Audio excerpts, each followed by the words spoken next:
What's up, guys? Welcome back to another episode, and thank you all for being here. In this video, we're going to be talking about the astrological month of July 2025. I kind of have a new setup here. I'll get into the details in just a sec, but this is kind of something I wanted to do like last month or just recently, kind of just show you like what month we are going to be talking about and talk about all the important aspects that we will be talking about as we go through the month of July. So thank you for being here. If you're new here, my name is Cody. I'm an astrologer. I've been doing these videos for a couple years now. Actually, I've been studying and teaching astrology for probably like 6 years at this point. It's been fun, and I've been really enjoying doing all these videos.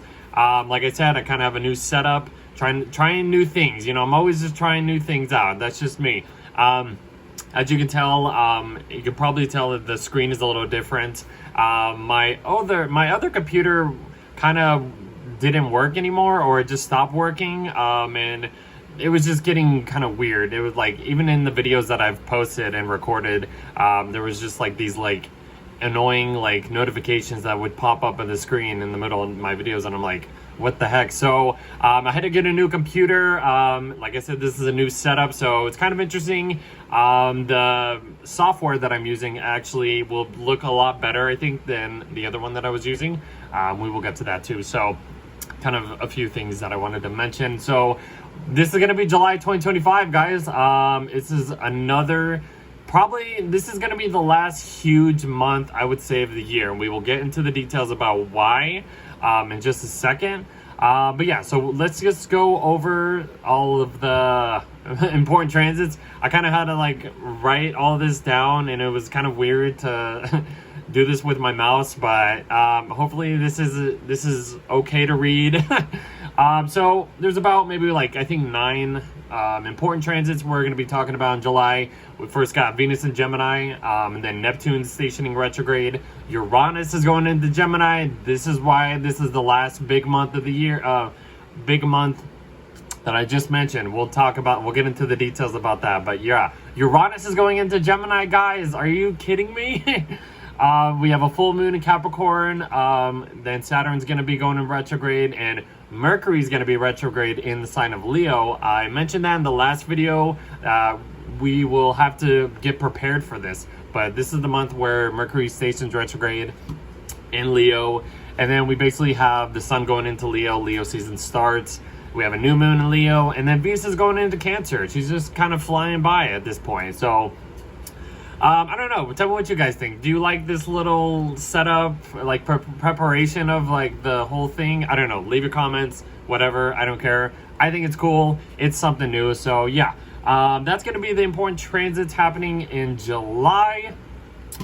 Let's get to some announcements, I guess you could say. So if you want to follow me on Instagram, or any social media, it's usually just Codifer or Codiferverson. You can see here, this is where I do most of my work, post most of my stuff.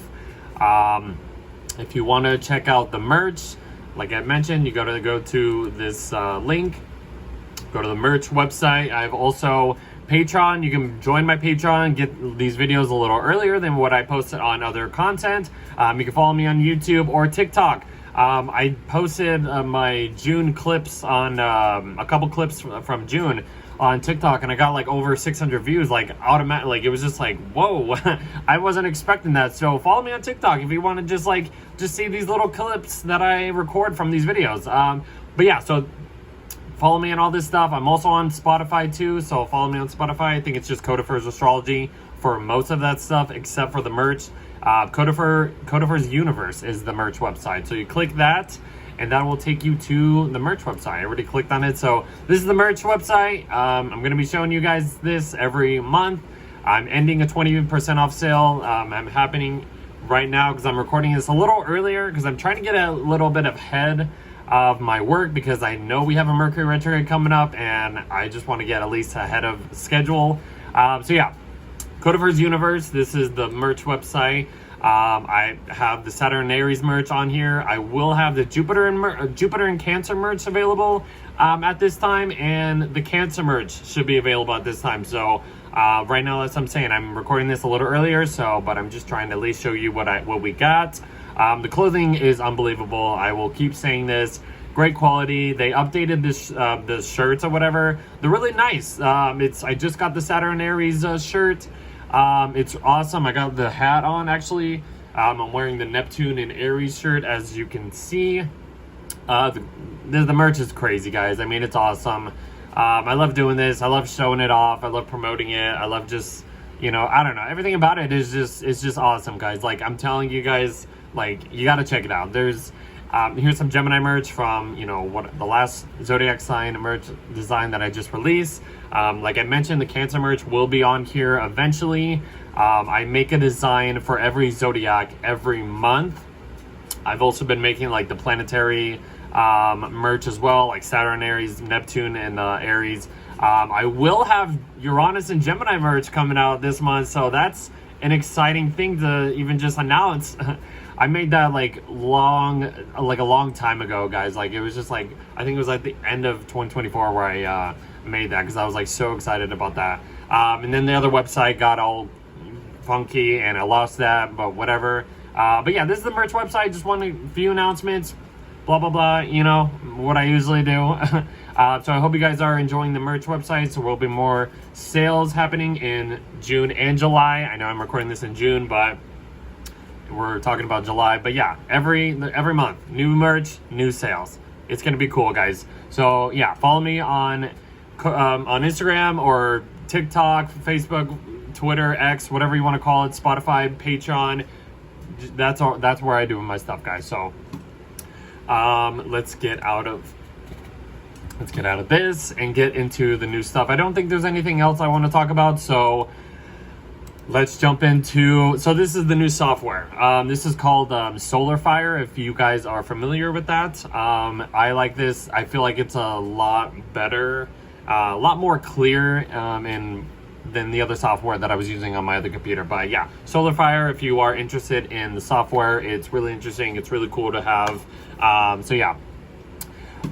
So July 2025, guys, here we go. I mean, so we're going to be talking about, you know, the astrological transits. It'll take probably about maybe half hour to 45 minutes, or maybe within the first hour. I mean, there's a good chunk of things happening in July. So, but towards the end of the video, we will be going over all 12 zodiac signs to explain the horoscopes and, you know, what's happening for each sign based on your rising sign. So if you don't know your rising sign, look it up on any astrology website online. Put in your time. You got to know your timing, guys. The timing is always important. The time, the year, the place. You should at least know half of the stuff, but you got to know the timing to know your rising sign to get the most accurate predictions that, you know, we can talk about, or just even if you're studying by yourself, I would recommend it. Go study it by yourself, experience the transits yourself. Astrology is all about confirming the energies that play out in our daily lives and worldwide too as well. So kind of a little note there. So yeah, there will be timestamps on these videos for each sign especially. So if you want to just jump to your sign, boom, go to your timestamps. It'll be in the description box below with some other information too. So just want to put that out there. Okay, so I think that's a good introduction. Let's get into July 2025. So huge month, guys. Like I said, this is the last like huge month we will be experiencing in 2025. 2025 has been, like I mentioned in the 2025 video I made last year, it's a year of change. I mean, we've seen probably a lot of change happening. I mean, we still got more this year to come. I mean, Uranus going into Gemini is one huge deal.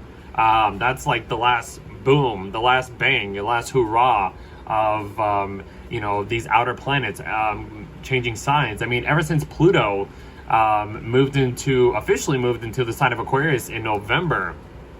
It was then Pluto entered Aquarius in November, and then Neptune entered Aries at the end of March, and then Saturn entered Aries at the end of May, and then Jupiter entered Cancer in June, and then here's Uranus entering Gemini in July, guys. So basically, like, that's it for the rest of the year. These planets are, you know, they're entering these new signs, but then they're going to be stationing retrograde and going back over into the previous sign that they've been in for most of this year and most of like, you know, past couple years or few years or whatever you want to say. So yeah, like July is kind of like the turning point of as far as we are gonna get into this new change that will be basically happening over the next couple years, for many years. I mean, we are in the transition, guys, so that's what 2025 is all about. So it's just huge. I mean, it's as big as you can get it, you know. So a lot to take in, I know. It's exciting though. It's exciting. Let me just get a drink of water real quick before. So let's just jump into the main transits happening, guys. So there's like 3 things happening on the 4th of July. This is where things really like, you know, peak at its where it peaks. So let me just go back a second. Hold on. Okay, so we're gonna start with Venus making a conjunction to Uranus at 29 degrees, guys. This is kind of important. I mean, they're at the anaretic degree. That's what the last degree of each sign is called. They're at the fullest point of this sign. Venus-Uranus conjunction. So this is, well, Venus is all about love, beauty, what we attract, and all that kind of stuff. Uranus is all about unexpectedness, which can be exciting. It can be liberating. This can be like a liberating way of like breaking free from certain relationships, breaking free or trying new things out that you want to value. Yeah, I mean, you can, if you want to talk about like it's money or something, like, or it's something that you want to possess, maybe you go out of your way to get something exciting and you really value it because it's like a shiny new toy. That's what I would say with Venus conjunct Uranus. But unexpectedness, liberating old ways, or liberating yourself from old routines in relationships, or how you express love, or just what you want to value and stuff like that, whatever. It can be exciting, you know. Maybe certain relationships need kind of like a shake up in order to have some breathing room, or just have some more excitement to the relationship and stuff like that. And it's in Taurus. So, I mean, this could represent like finances, possessions, whatever you own. Uranus going through Taurus since 2018 has been changing the way that, you know, we operate our security in a way. You know, it's Uranus in Taurus has been shaking up this stable, you know, consistent, stubborn sign of Taurus. So, I mean, if you have any Taurus placements, you've probably been, you know, shooken up to the core, I would say, maybe, by Uranus's unexpectedness. But it's been trying to liberate and change this non-changeable energy for the past, like, almost, I don't know, what is it, like 7-8 years or something around there.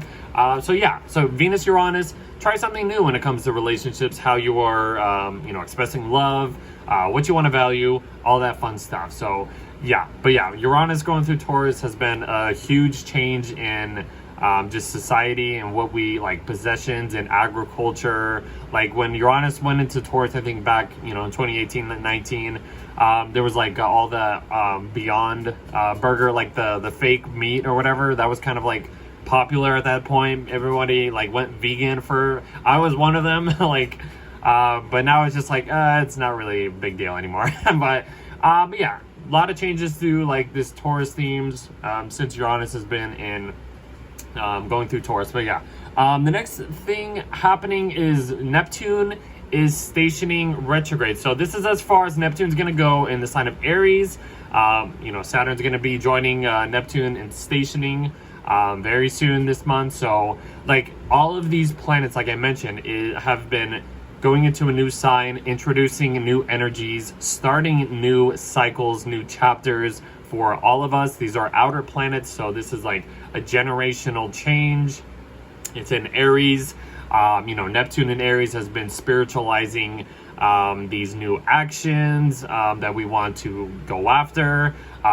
You know, things that we maybe never thought were possible has been kind of possible. And then having Saturn the planet of like reality coming to the sign of Aries is like, okay, now that we've been introduced to this like new realistic or new reality, how can we, you know, make this, you know, more concrete, and how can we build upon these goals? Even though, you know, Aries is a very, you know, fast-paced, quick, immediate reaction or immediate results kind of sign. Saturn has been kind of like holding that energy back, because we have to at least take a little bit, one step at a time over these next 3 years when Saturn transits the sign of Aries. Very important, very important. A lot of crazy things happening. So yeah, and then after Venus goes over Uranus, it enters the sign of Gemini. So yeah, like I mentioned in the beginning of the video, so Venus is entering Gemini. It's leaving her home sign of Taurus, where she's been very comfortable. She's been able to do what Venus likes to do in her Taurus themes. Now she's entering the sign of Gemini, which is ruled by Mercury. But Venus and Gemini, I feel like Venus and Gemini has this like multiple kind of ways of how you want to value things, or how you want to like express just love in general, or something like that. Like I feel like there's multiple sides to that, because that's Gemini in a way. I feel like people who have Venus and Gemini have like value like social interactions, mental connections. They just want this stimulation, you know, it wants this excitement in a way when it comes to like intellectual stuff, learning, information, details and stuff like that. So yeah, be a little, you know, if you're single and ready to mingle, this could be a fun time to just, you know, go out there, connect with people. It's gonna be kind of exciting, you know.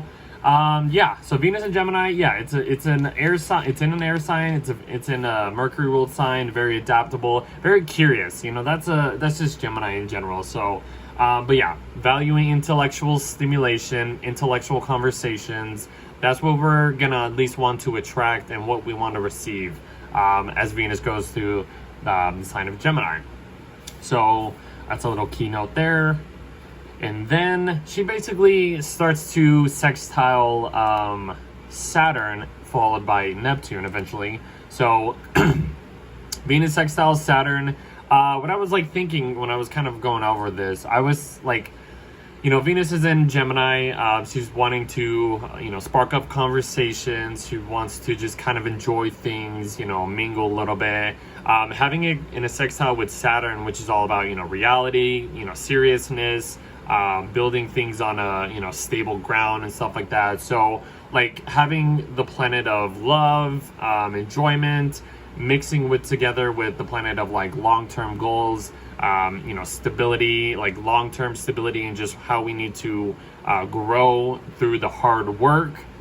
I was thinking like maybe this could be like an offering contract or offering hand that could really either boost up these new visions, these new long-term goals that you want to set for yourself. But yeah, this could be interesting if you like when it comes to like business or just long-term relationships in general. Like if you want to like get settled with a partner or something like that, this could be a good time to really have conversations of what your future wants to look like, you know. And that's kind of what I was thinking. Like it's an offering of like a contract or a relationship or a commitment. That's the thing I like to talk about with Saturn and Venus is all about like commitments in a way. So, you know, yeah, this is a little opportunity. And then in mixing it, having Venus sextile, you know, Saturn and then Neptune, this is like creating like that dream, or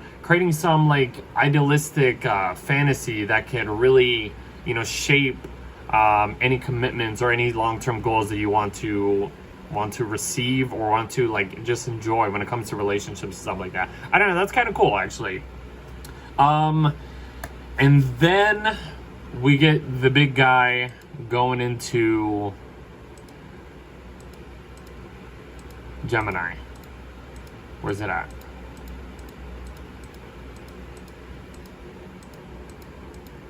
Okay, right there. So, okay. So Uranus finally enters Gemini. Okay, so I wrote some notes that I wrote down for the 2025 video episode I made a while ago.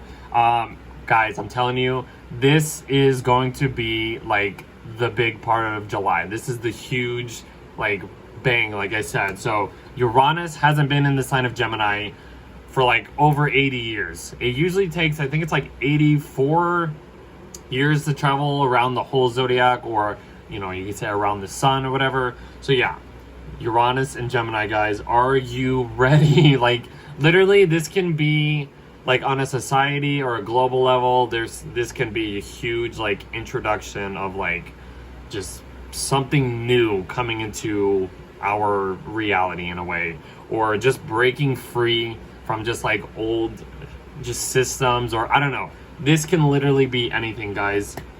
We have a lot to talk about, so let's jump into it. So I wrote down the last 3 times that Uranus entered or has traveled through the sign of Gemini. So the last time was 1942 through 1949, and during that time we were going through World War II. So, and I also think that's when Pearl Harbor happened, which basically ended up having the Americans go into this World War and stuff like that. So kind of an unexpected like explosions, literal, or you know, whatever you want to call it. But yeah, so it was during World War II.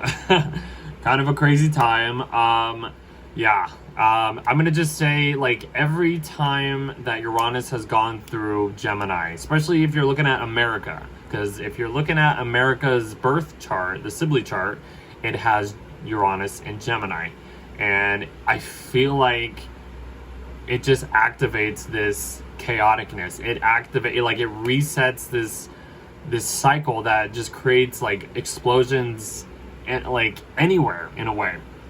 So not saying that there's going to be a war. I mean, there's possibilities, you know. I've even seen or heard astrologers talk about like, you know, possible war happening. You know, I mean, you can just see kind of like what's going on with America at this point too, and just it's just crazy. But this is just examples. So I mean, cycles, history repeats itself. We know that.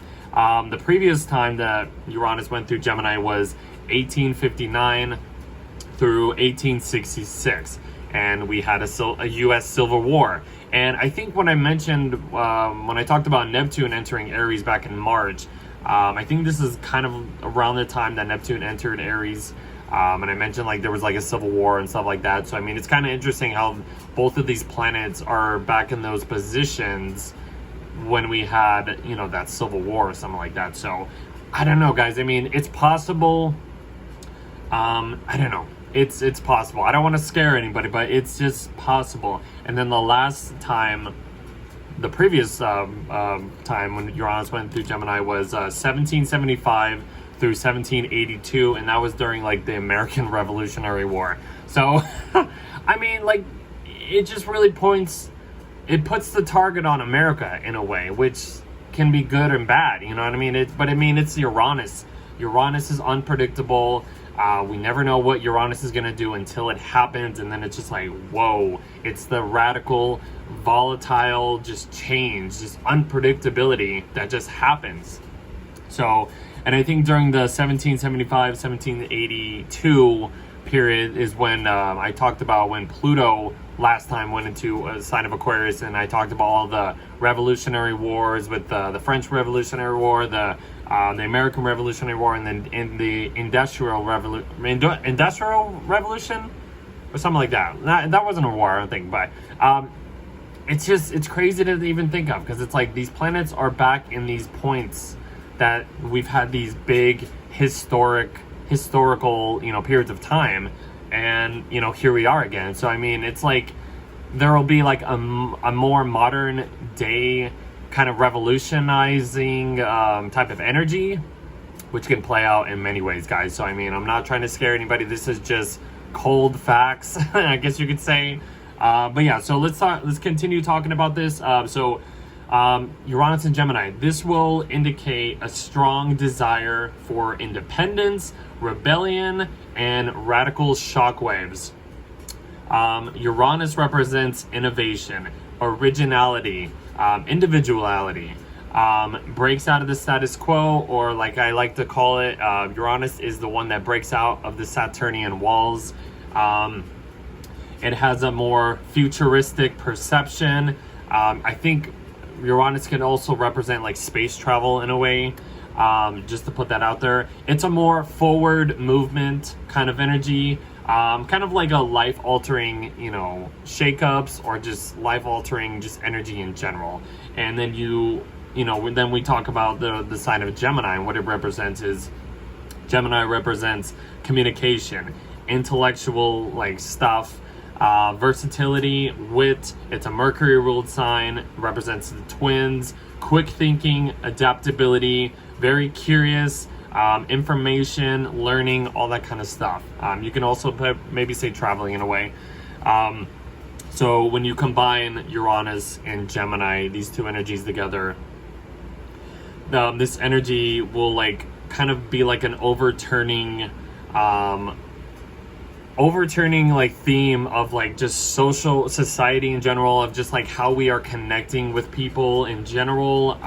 There could be a lot of like innovative or inventions that alter our future, of just like how we converse with other people, or just how we use technology. I mean, artificial intelligence has been very like just out there, very like all over the place at this point. Like you can't go anywhere without like artificial intelligence being like the center stage in a way. So I did talk about that with Pluto entering Aquarius, and basically having like Uranus coming into a sign-based trine. I mean, they're a few degrees apart, but this is the beginning of like the Uranus-Pluto trine, and then Uranus sextiling Neptune as well as Saturn and stuff like that. But so what else did I say? I have this energy will bring revolutionary, unexpectedness, and transformative changes when it comes to technology, society in general, and just how we are just connecting in general. This is going to be a huge time, guys. So this is only the beginning. Uranus is only going to be in the sign of Gemini until like I think the end of November. So this is another introduction of what the next 7 years is going to be like. So this is why 2025 is so big. And once we get to this part, this is huge. This is like the last hurrah. This is the last like cherry on top of like all of this change that will be happening for us this year. So, but like I said, after this, things kind of go back to the way it was. These planets are going into the new signs, and then they station retrograde, and then they go back into the previous sign that they were in, to basically like finish unfinished business and stuff like that, or whatever. So, but we will officially get Uranus back in Gemini. I think it's like in the end of April of 2026. So that's gonna be, and I believe as soon as we get to April, that's when like we are fully into like this new reality, this new like way of just how life is in general, guys. So crazy times we're living in. Crazy times, guys, I'm telling you. Okay, so I think that's all of the important things about Uranus and Gemini. So it's gonna be wild, guys. Literally gonna be wild. Anyways, okay, so let's get back to the important stuff. So Venus is coming into a trine with Pluto, which basically is kind of with Uranus at this point. So I mean, this is just like empowering these like new relationships, or deepening these connections when it comes to what we want to value, or how we want to connect with people in general. It can be exciting, like it's with Uranus, like I mentioned. This is gonna be some radical change in the way we want to express love, receive love, just receive any possessions and stuff like that. On the good side of trining Pluto is just really just deepening these new changes and these new ways of like just receiving stuff in general. So, and they're in air signs. This is all about intellectual stuff, connections, just, like all that kind of fun stuff. So and then this is building up to the full moon in Capricorn. That's the next big thing.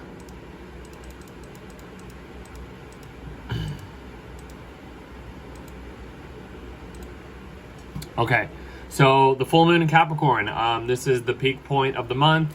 This is where the moon is at its fullest. It's in the sign of Capricorn, so you know, this is Capricorn is an earth sign. It's a very it's a Saturn ruled sign too, and at the, like, as I'm saying that, Saturn is basically stationing at this point. So Saturn is ruling this full moon in Capricorn. So yeah, you know, when the moon's in Capricorn, I mean, it's in the sign of its what's detriment or whatever. So it's not really comfortable here. It has to be a little bit more serious. Kind of just put our emotions to the side in order to, like, you know, get anything done, or like, I think another key word about, you know, Capricorn in general is like, you know, putting your emotions in the actions you take, and just kind of going out after, you know, any goals that you want to achieve and stuff like that. But whatever, that's just a little side note. But yeah, the moon in Capricorn, very disciplined, very like mature. It can be very like melancholic in a way, but you're just kind of like just serious in a way. It's a very serious kind of vibe in a way.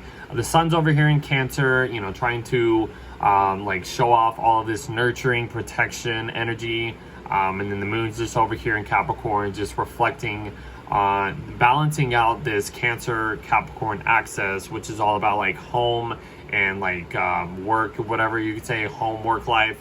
So you might have to balance out certain things when it comes to like your home life and your public life in general.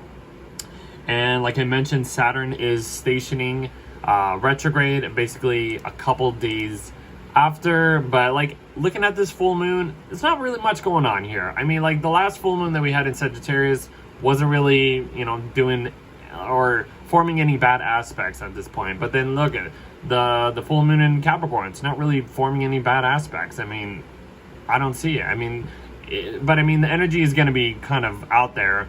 We have like 3 planets stationing retrograde. Like Mercury's about to station, Neptune just stationed, Saturn will station retrograde. So I mean, things are slowing down in a way when it comes to that, but there's not much like bad energy happening during this full moon, which is cool. We like we like that.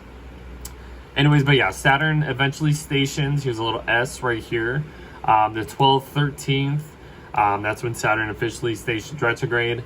So yeah, like I said, this is like as far as Saturn's going to go into the sign of Aries, introducing these new reality checks, these new energies when it comes to how we need to become more disciplined, how we need to be more mature when it comes to just like, you know, Saturn and Aries. Saturn isn't in the best position in Aries, but if you use this energy right, you can, you know, have this fiery, ambitious energy, but also take things slow in just so your long-term goals can, you know, can eventually pay off like later on and stuff like that. So it's interesting.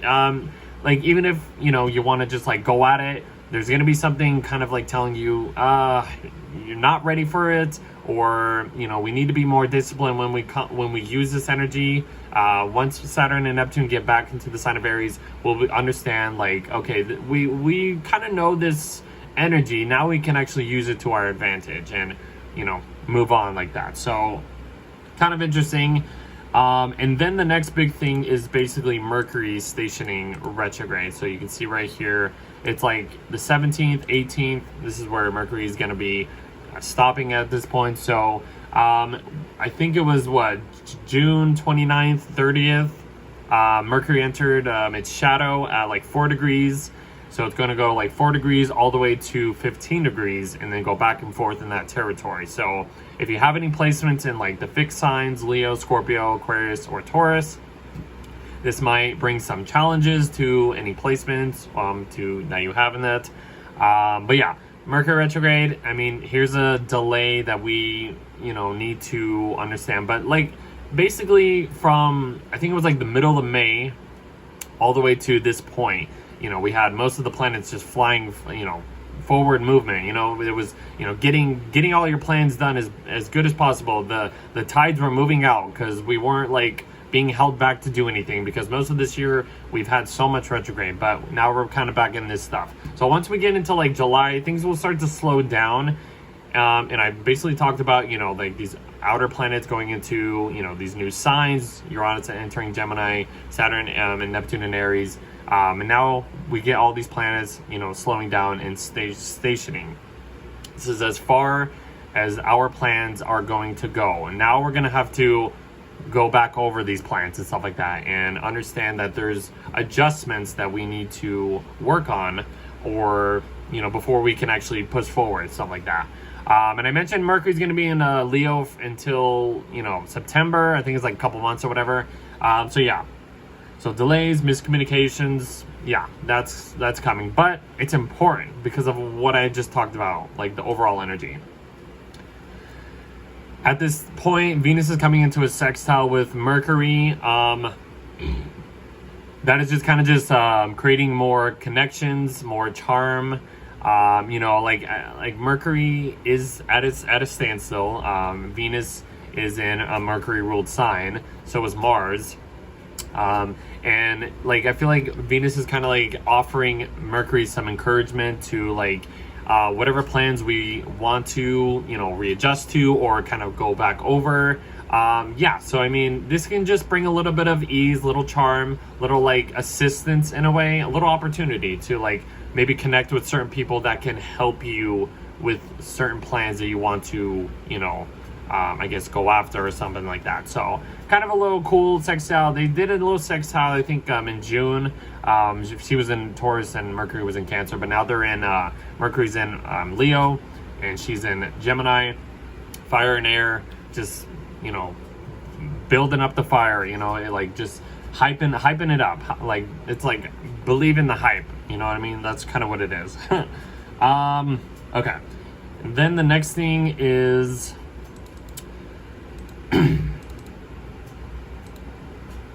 okay, we're gonna talk about, wait, what it happens, we can talk about this right now. Okay, so Mars is going over the South Node.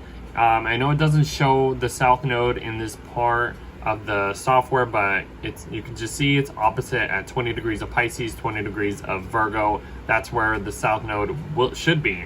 So Mars going over the South Node in Virgo, it might feel a little draining, like your energy might feel a little low at that point. You might not have the energy to get everything done. The South Node going through Virgo, I said, has kind of just been like releasing old systems, old ways of like servicing in general.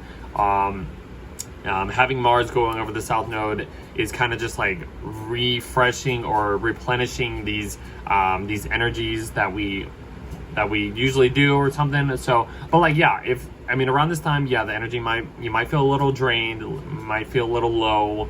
But once Mars passes this, it'll kind of, you know, the energy will start to pick up a little bit. So, but I wouldn't freak out. I mean, it's just, you know, this could be, maybe you could say a fated time, a fated shift in order for you to let go of certain ways of doing stuff. Mars in Virgo likes to do things in a very detail-oriented way, kind of getting everything, you know, ducks in a row in a way, but it's like going over the South Node, it's kind of just like, it's like, don't worry about that anymore. Let that go. This North Node is in Pisces, encouraging all of us to go into uncharted territories and just kind of just go follow our intuition, or like letting the universe guide you towards whatever is better for all of us or something like that. So at the same time, Venus is coming into kind of a square with Mars.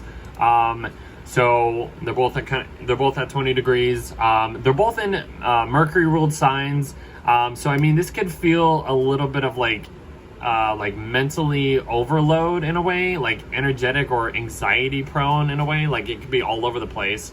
Because the ruler, Mercury, is in retrograde, and, you know, whenever, you know, a planet is in a certain sign, they look towards their ruler because they're a guest in that sign. And they look to the ruler for like any guidance or any services or whatever like that or something. It's like being in a guest of a house, and you're waiting for the guest to provide you something. Like, what do you need? But in this case, Mercury's in retrograde, so like the communication isn't there. It's not going to be so clear. Venus and Mars are kind of all about like the relationship and desires and stuff like that. Mars is all about the desire action that we want to chase after, and then Venus is all about like desires that we want to receive, and they're not in good hand with each other. Like they're kind of butting heads. This is a square 90-degree angle, so like there's something off here. Like even our sexual desires might feel a little all over the place, so just kind of be careful about that. I mean, it's not going to be like too bad, but just there's going to just be some type of tension when it comes to like relationships, or how we want to get things done. And Mars is going over the South Node at that point too, so our actions are not going to be there in general, so it might feel a little uncomfortable in a way, but this will pass. It's all good. But just a little side note, the next big thing is the sun is going into Leo. It's already in Leo at this point. So the sun's in Leo. This is Leo season. The sun is entering its home sign of Leo, so it can provide and give off its own energy, just like a planet being in their home sign, or it can have that dignified energy. So the sun in Leo, I mean, yeah, this marks the middle part of the summer. The sun in Leo is literally just giving off all of its warmth. It is in a fixed energy, so it's like it's not changing form, it's staying consistent, and all that stuff. So like I mentioned, Leo is kind of like the performer and stuff like that, so shine your light, be who you want to be. This is what the sun is offering all of us during Leo season. At this point, as soon as the sun gets into Leo, it forms a sextile to Uranus, which is really cool. I mean, Uranus is freshly into Gemini, giving off this new unexpected energy. Uranus works a lot better in the sign of Gemini at this point, I should mention.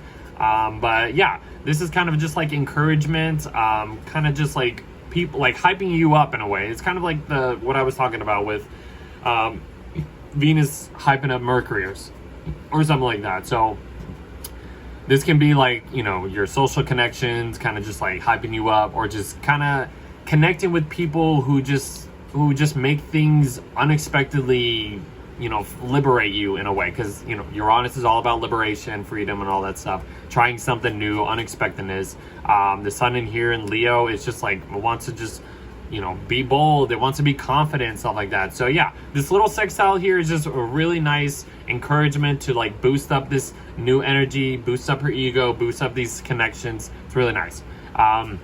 Sun will eventually make a trine to Saturn and Neptune, which basically happens at this time. So let's see. Okay, that's basically, I talked about the Venus-Mars square. The sun's basically, like I said, going into the trine with Saturn first. So, whatever long-term goals, whatever, the way that we have to discipline ourselves or be more mature is in alignment with our long-term goals and stuff like that. So this could feel really exciting. This could feel like, just pumping up your ego in a way. Like you're everything's getting aligned in a way, I would say, especially when it comes to your hard work and how you need to discipline yourself. Take one step forward, maybe 3 steps back, in order to just keep that consistency working. And they're both in fire signs, so this is really like creative. This is very bold. This is very just exciting. It'll eventually trine Neptune, which is just sparking this new idealistic spiritual perception of how we can I guess embrace this energy. So and this is basically when the new moon in Leo happens. It will go opposite Pluto, which could feel a little challenging.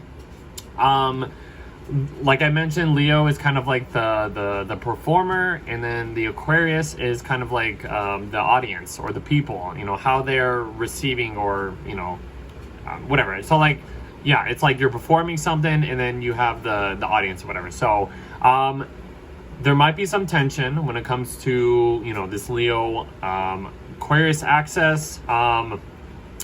And Pluto is basically digging up old, I wouldn't say old, digging up certain themes when it comes to like the people, society in general, groups of people, the audience. So whatever intentions we are basically planting as this new moon in Leo is happening, we're gonna have to try to find some balance when it comes to like how we can, I guess, provide certain ways of like, performing for other people, or how people are going to be like giving us feedback if certain things don't align certain ways along this lunation. So it could be interesting to, just for the most part. So yeah, I mean, it's not the biggest deal, I wouldn't say, but it is in alignment with like Saturn and Neptune and also Uranus. But yeah, so maybe some deep psychological tensions will come up at this time. So yeah, but I think we'll be able to at least adjust or find some type of balance or agreement or compromise when it comes to just like anything, like what we want to, put out there in the world, but then how we need to, how we receive feedback will have to like give us a different perspective in a way. I hope that makes sense. That's kind of how we end the month. I think the next big thing is Venus is going into Cancer, which, she just flies through Gemini and enters Cancer. This is the last day of the month, July 31st. So Venus in Cancer, she gets out of this like very stimulated, all over the place kind of vibe into Cancer, which is a more softness and more emotional type of vibe when it comes to like just receiving love or how we want to connect with other people. We want to have this nurturing protectiveness. We want to connect with people, like I said, on a deep emotional kind of vibe. Yeah, I mean, the only challenging thing is she's coming into a square with like Neptune and Saturn. That kind of continues on as we get into August. So there might be some challenges when it comes to like, like our long-term goals or how we are like perceiving these new spiritual idealistic energies. And like, it's gonna kind of rub off a little bit on how we want to feel protective in a way. So I talked about like, even when Jupiter squared Saturn and Neptune in June, like that was like, an exciting part for Jupiter to be entering in its exalted sign, but then it ran into that square with Saturn and Neptune, and it was just like, well, yeah, we want to be growing and, doing all of this expansion, but there's some limitations and restrictions that we will run into and stuff like that. So, I mean, this kind of continues as Venus goes into Cancer, kind of goes through that. But after that, like, she'll go on, like, make a conjunction with Jupiter in Cancer, and that's just going to feel like, that's going to be something to really take advantage of, guys. So I'll leave you guys with that. Also, we have Mercury coming into the heart of the sun. This is the Mercury Cazimi, the halfway point of Mercury's retrograde. So things are clicking at this time. Things are like, oh, okay, so this is why we had to, slow down, change our plans. This is why the delays were coming up. But we finally figure out the solutions and any problems that we kind of maybe run into and stuff like that. I mean, yeah, they still kind of are opposite Pluto for the most part. So yeah, but Mercury's gonna, as we get into August, it'll finish its retrograde cycle and it'll eventually station direct. And then we can move on from whatever has been changed or whatever this Mercury retrograde was all about at this time, guys. So that is July. Very, very exciting that I finally at least kind of got that out there. So we are gonna shift into the horoscope. So please like, share, subscribe if you haven't. If you're still here, like, thank you for enjoying the listening to the overview. It's always exciting to see what's going on in the transits of every month. That's what's exciting about doing these videos, and just me putting out there and teaching you guys and trying to at least help you to understand these energies, because a lot of things aren't making sense. I mean, Neptune Saturn is just like, what's real, what's not real? It's kind of been like that since like 2023, and like, I mean, even just like throughout the 2020s, actually. Like, you don't even need to see that, but like this whole decade has just been a huge just whirlwind, a huge just, you know, shit show, you can say. But yeah, this is a very important time, guys. It's just crazy. So just hang in there. If you just don't have any like hope or like just any like encouragement to do anything, like if you kind of feel a lot of loss out there, don't feel so lost. We are all kind of in the same boat. So I mean, there's always going to be some challenges, obstacles, but yeah, we are just going through huge, fast-paced changes, and 2025 is the year where things are just like completely wiping out all of the old stuff and bringing in new energies. So don't see it as a bad thing, guys. So let's jump into the horoscopes. Let's go back to the beginning. So okay, and then we'll start with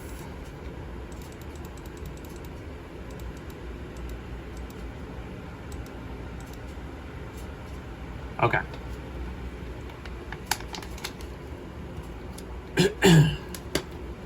All right, so let me get the notes. Okay, so rising sign, you have to understand your rising sign. So we're going to start with Aries rising. So Aries rising, so the first big thing happening is Venus is going into your third house, basically followed by Uranus going into your third house, and eventually. But okay, so Venus, you know, has been going through your second house. You know, you maybe have been collecting a little bit more income, more security, more possessions, and it's probably felt very enjoyable. You know, it was Venus in a home sign, operating very well. As she shifts into your third house, you're going to be wanting to value more social connections. You're going to be wanting to value more mental stimulations. Maybe spending time with siblings can feel you know, enjoyable. Taking short trips around your local neighborhood or just area. Maybe you'll start to, you know, learn some educational, you know, lessons at this point. Anything to do with like any writing projects you want to start on can feel really enjoyable. But I feel like just your social life, for the most part, in your local area will be very enjoyable, and there will be some type of ease that can at least, you know, make it feel enjoyable for you guys. So if you do any like social content, like social media, stuff like that, that can give you a little bit more of like encouragement or just connections online and stuff like that. So kind of take advantage of that. Uranus, like I said, will eventually get into this part of the chart, which will create some new unexpected like social you know, interactions or just social changes in general for you. So just kind of prepare for that. Neptune is stationing retrograde in your first house, followed by Saturn eventually. These planets going into your first house, I mean, especially Saturn, I mean, you've probably had like this heaviness kind of like coming on, like I feel like weighing on you in a way, because your first house is like your body, it's how you're presenting yourself, your personality, impressions. So maybe you kind of been a little bit more serious since Saturn's been here at least, but also having this new idealistic perception of like just how you want to see just the world and just how you want to impress, you know, present yourself or put yourself out there in a way. So these planets will eventually go back in your 12th house to, you know, finish up some stuff. So this is just the beginning. This is just in the background. I wouldn't say it's the biggest thing in the deal, but yeah. Okay, and then we get to Uranus going into your third house. So like I mentioned, Uranus is all about unexpectedness. It can be very volatile, very chaotic, very just like shock and awe, but this will kind of liberate you, or liberate certain ways that you like want these social connections to, like, you know, kind of come out, or just how you want to interact with people in a way. Like especially if you do any social media content, like this can be something that can liberate you or break you, like, or just like shoot you into a new state of mind. You're like, whoa, I posted one thing and it just got all these views. Like that's kind of like what I see there, and it like liberates you in a way. So even if it's like through education or just writing projects or anything to do with like transportation and stuff like that, this is the beginning, guys. So just kind of prepare for that. A lot of exciting things happening for that. The next big thing is this full moon in Capricorn happening in your 10th house here for your Aries rising. So the full moon is in your 10th house. It's in your most public space. For you, this is kind of the easiest way to describe this because I described it earlier in the video. The sun's in your 4th house of Cancer. It's in your home life. Maybe just kind of spending time at home, spending time with family, trying to just protect and nurture your private life or your home life.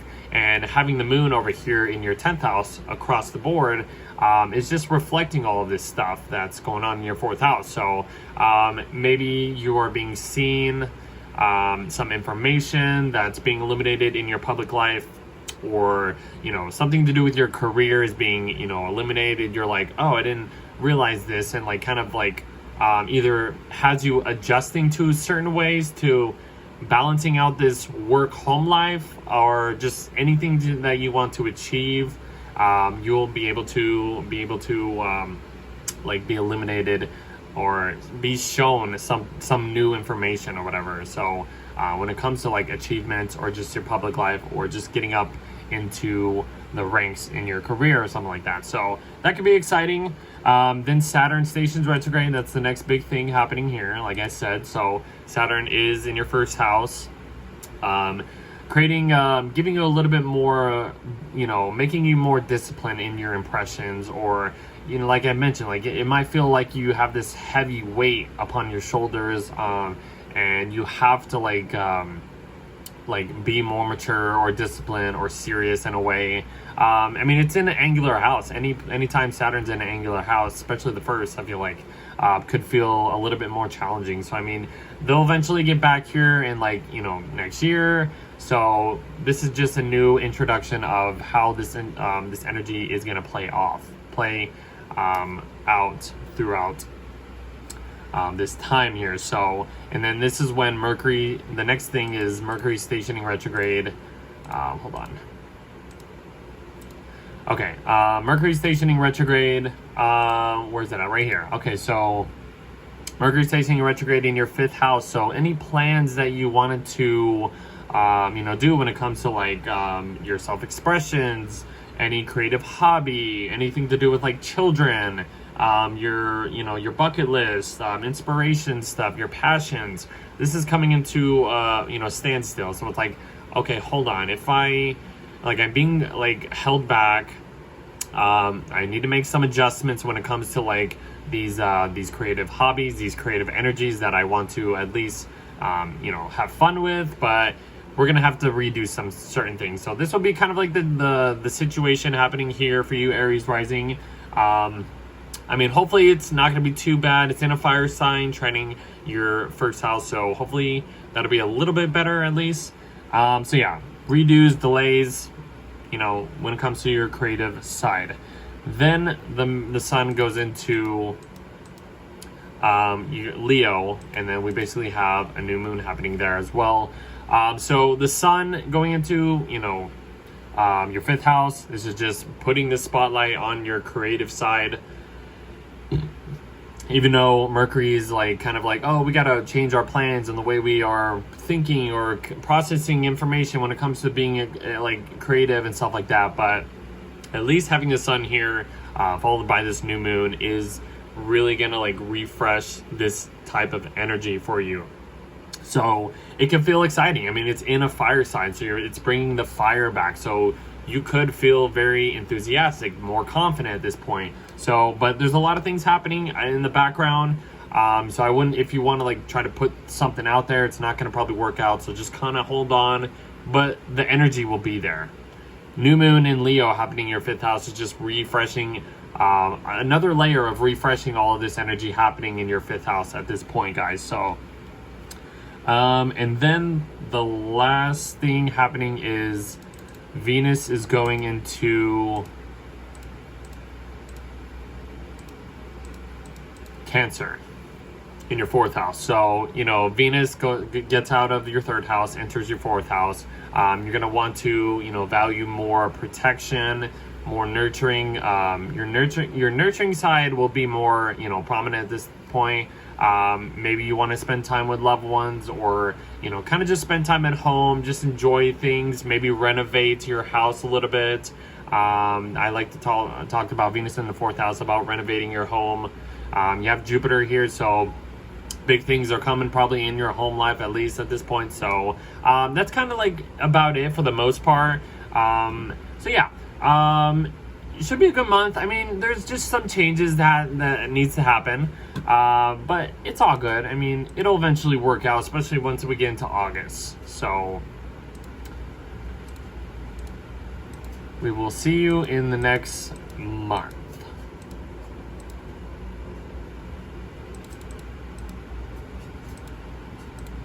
Okay. All right, so for Taurus rising, so we start the month. Venus is basically going over Uranus in your 1st house, kind of shaking something up in your personality in a way that could be kind of exciting, kind of liberating in the way you are either receiving any like attention or just impressions in general. And then she goes into Gemini in your 2nd house. What I would say about that is, like, Venus going into your 2nd house is you're going to probably want to value more possessions. You want to value more security. You might be earning a little bit more money to, you know, increase your savings or the security that you want to value, which is going to be interesting. I mean, Uranus is going to end up going in there to bring some new type of energy. It's going to get out of your Taurus house, which might feel a little good at this point for you guys. So yeah, value just, you know, security, more money probably is possible. So earn that money, guys, increase those savings. So yeah, let's see, whatever. Okay, and then the next thing is Neptune is stationing retrograde in your 12th house. Saturn and Neptune in your 12th house has probably felt a little weird. I feel like even especially having Saturn here, there's been this kind of weight, this heavy, serious weight kind of like in the background of like your subconsciousness, or how you want to like follow any spiritual guides or something like that. Like there's going to be a little bit of hard work that needs to be applied in order to get the best out of this transit. But even Neptune, you know, happening in your 12th house, stationing, this is as far as they're going. But Neptune in your 12th house has been like adding an extra layer of spiritualizing your perceptions on life, or just like kind of connecting to any spiritual guides and stuff like that, which can feel interesting in a way. It's just sparking new interest in a way for the most part. The next big thing is, like I mentioned, Uranus is going into your 2nd house. This is gonna, like, Taurus risings are probably gonna be, you know, having some unexpected, like, you know, new type of security, I would say, happening for you over the next like 7 years in a way. But this is the beginning. So 2nd house, like security, money, possessions, agriculture, your work ethic, any like personal investments, personal resources, savings, your wealth. Like this is gonna like turn, like this is gonna shake up your whole 2nd house in order for you to like have some liberating type of ways of like gaining security. This is like maybe you know, doing some like personal investments, like I said, or like working at home, or working like some side job, and it just like creates some unexpected, you know, financial, you know, like energy that like you're like, oh, I didn't know if I could, you know, I tried this and then boom, I get better security or something like that. I don't know, like try something out. I mean, if you want to like kind of shake up your possessions in a way, you want to maybe like liberate certain ways of like kind of like just having some type of new security. I don't know, like this is kind of like just a new shiny idea that is gonna like transform your whole 2nd house over this time period, guys. So this could be exciting for you guys. I would take advantage of it. So next big thing happening is the full moon in Capricorn. So this is happening in your 9th house. The sun's in your 3rd house, kind of just operating, you know, focusing on your local environment. Maybe like you're spending time with siblings, or you're learning just some, you know, basic information, or traveling in some type of way. And then the moon over here is just illuminating this this higher consciousness area. Maybe you want to, you know, find some type of way of going on a long distance trip, but you need to at least have some type of balance in order to like have what you need and, you know, go after, you know, anything you want to. This could also represent like some higher education that you are being aware of or something like that. If you're trying to take some academic course, this could just like show you like, hey, this is you know, there's something new here that could at least be long-term in a way of like traveling, dealing with any foreign cultures and stuff like that. I don't know, it can be exciting. Yeah, so expanding your horizons, you'll be able to understand something you weren't being shown at this time, so it can be exciting. And then Saturn stations retrograde, that's the next big thing. So Saturn stationing retrograde along with Neptune in your 12th house, you know, having you introduced to these new energies when it comes to like the 12th house, the behind the scenes, subconscious, mental health, just like endings in a type of way, any addictions or like just you know, spiritual guides or whatever, all that stuff. You'll come back to this, but this is like a new energy that needs to be worked on. You need to be a little bit more disciplined when it comes to this area of life and stuff like that, just in the background. And that's when, and then the next thing, Mercury stations retrograde right here. So Mercury is stationing retrograde in your 4th house of Leo. So I mean, there might be some type of drama, maybe some tension because it's squaring your 1st house of Taurus. So but there needs to be some type of, you know, redos or whatever. There's probably going to be some type of delays. Like, let's just say you're looking to move to another place, but then, you know, you run into some delay and it's like, oh, it's going to take another month or two before you actually can sign the contract and move into this place. That's kind of what I would say about that. Or if you just kind of want to just redo something in your house, like renovate in a way, you might have to wait a little longer to actually get the right resources maybe. Or I don't know, something to do with your family. There might be something, I don't know, like there's just some type of delay when it comes to like when it comes to like family, your home life, just like just how you are expressing your intuition. I don't know, there's some type of redo that needs to happen before you're able to go after whatever you want to go after when it comes to like your home life and something like that. So I don't know, I hope that makes sense. Next big thing is the sun is going into your 4th house as well. So the sun's going into your 4th house followed by a new moon. The energy is focused on this point. Like I said, like if you're trying to, you know, either renovate your house or renovate or change your way of living, this will give you the energy to go after certain things in order to like make sure everything's in order. I would say the new moon happening here is just refreshing these energies in order for you to receive what you need for this, you know, this private life, this home life, any of that stuff. So kind of just prepare for any changes in your home life, I would say. And then Venus goes into your 3rd house. So Venus going into your 3rd house, you're just going to want to at least value more emotional connections in your local environment, your local neighborhood, like maybe close friends. You want to get a little bit more emotionally connected. Maybe spending time with siblings or relatives could, you know, help that out, or just, you know, receive certain things. Yeah, I mean, any writing projects could, you know, help you, you know, I guess receive the right emotional connections in a way. I mean, Jupiter is here.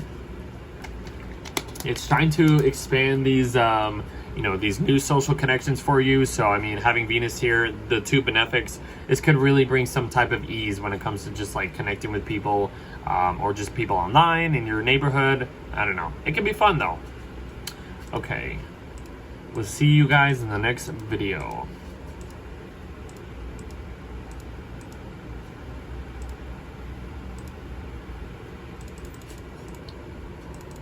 Okay, so for Gemini rising, so the first thing happening, you know, Venus is going over Uranus in your 12th house, so there's this like unexpected spark happening when it comes to like maybe some like spiritual mechanisms or something, or like spirituality. If you follow any of that kind of stuff, that can give you some like more excitement, shifts your values, liberates you in a way, or something to do with like your dreams, or subconscious messages could liberate you or make you aware of certain energies that is going on in the background. But then Venus and eventually Uranus, we'll get into, let me just put that there. Venus and Uranus are entering your first house. So, man, I mean, not only is Venus going into your first house, giving you like opportunities, more socialness to like, receive more like stimulation, stimulant kind of like interactions, more lightheartedness in your personality. You might just want to just, kind of just hang around and get more sociable in your, in your surroundings of people or whatever. Having Uranus come into your first house is going to like shake up your personality in the most, huge way.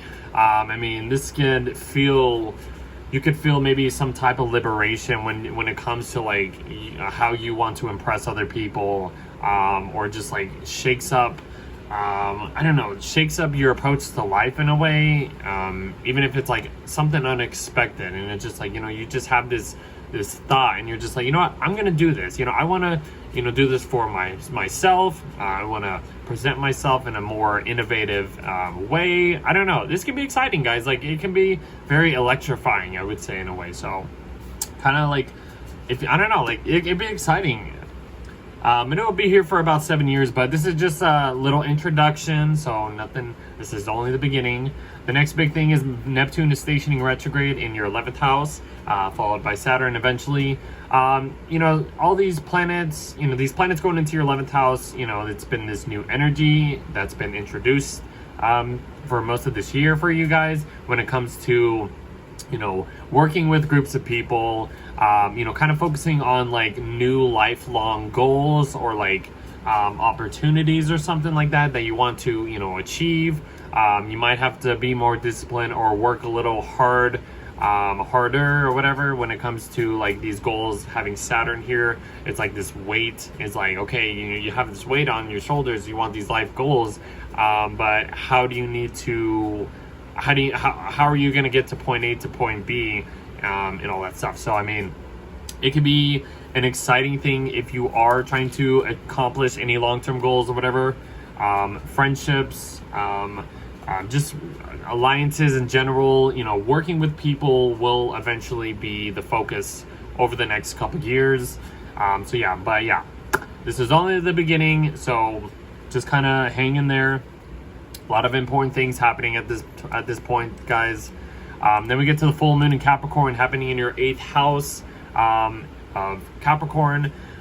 So these are in money houses, I would say. So the sun is in your 2nd house, providing more security, possessions, in order to, have just a secure, savings, or just for just any resources that you are trying to, I guess, accomplish or whatever, just earn. The moon over here in the 8th house is just kind of balancing out some type of like other people's money with your money. Say if you're like trying to, pay off debt, this is gonna like show you like this is what you need in order to, get rid of the debt. Or, if you have a partner and you want to kind of, combine both of your incomes together. Even though the moon in the Capricorn is in its detriment, it might feel a little uncomfortable to do, but you might have to be a little bit more serious when it comes to like, other people's money, or receiving any inheritance from other people or something like that. Like, this is going to be the challenge that you need to at least balance at this point. So, let's see. The next thing is basically Saturn is stationing retrograde. So this is as far as Saturn's going to go in your 11th house.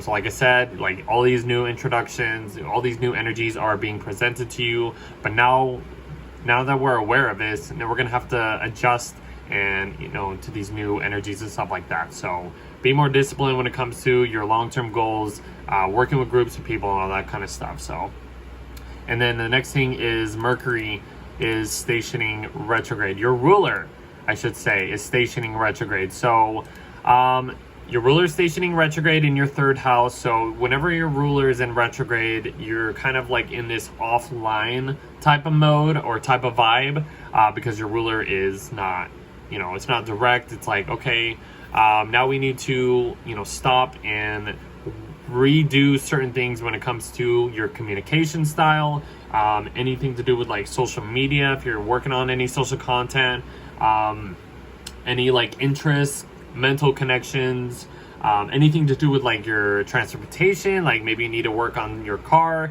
in order to, adjust to certain things just so it works better. If you're trying to do any like writing projects, this will be the time to kind of like go back to the drawing board and, kind of like do the rough draft and then kind of like, edit all of your, details or something like that. I don't know, something like that. So that's going to be the delay that you need to redo. And then the sun will go into Leo and you'll have a new moon in Leo at this point. So yeah, the energy is going to be focused on this 3rd house for you.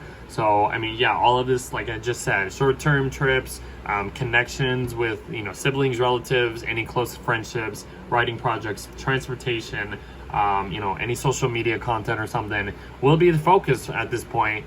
But there's a lot of like adjustments and new energy being, tinkered, I should say, whatever, over this point. So, and then the last thing happening is Venus is going into your 2nd house, which is just gonna, give you some, you're gonna want to at least receive more security. It's in Cancer, so this is like this receiving a little bit more emotional security in a way. You have Jupiter here already. It's already kind of giving you a little bit of beneficial energy, followed by Venus too. So this can be exciting for your finances or just any possessions or values that you want to receive during this time. And that is it for you, Geminis.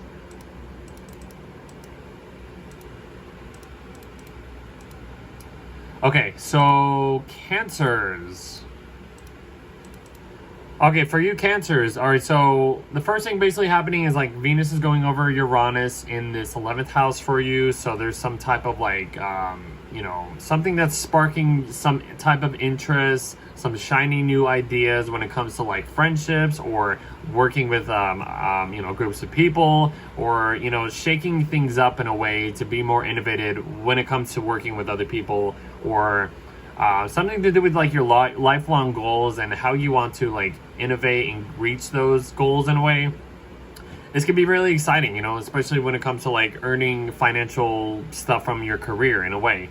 But then Venus goes into your 12th house, followed by Uranus.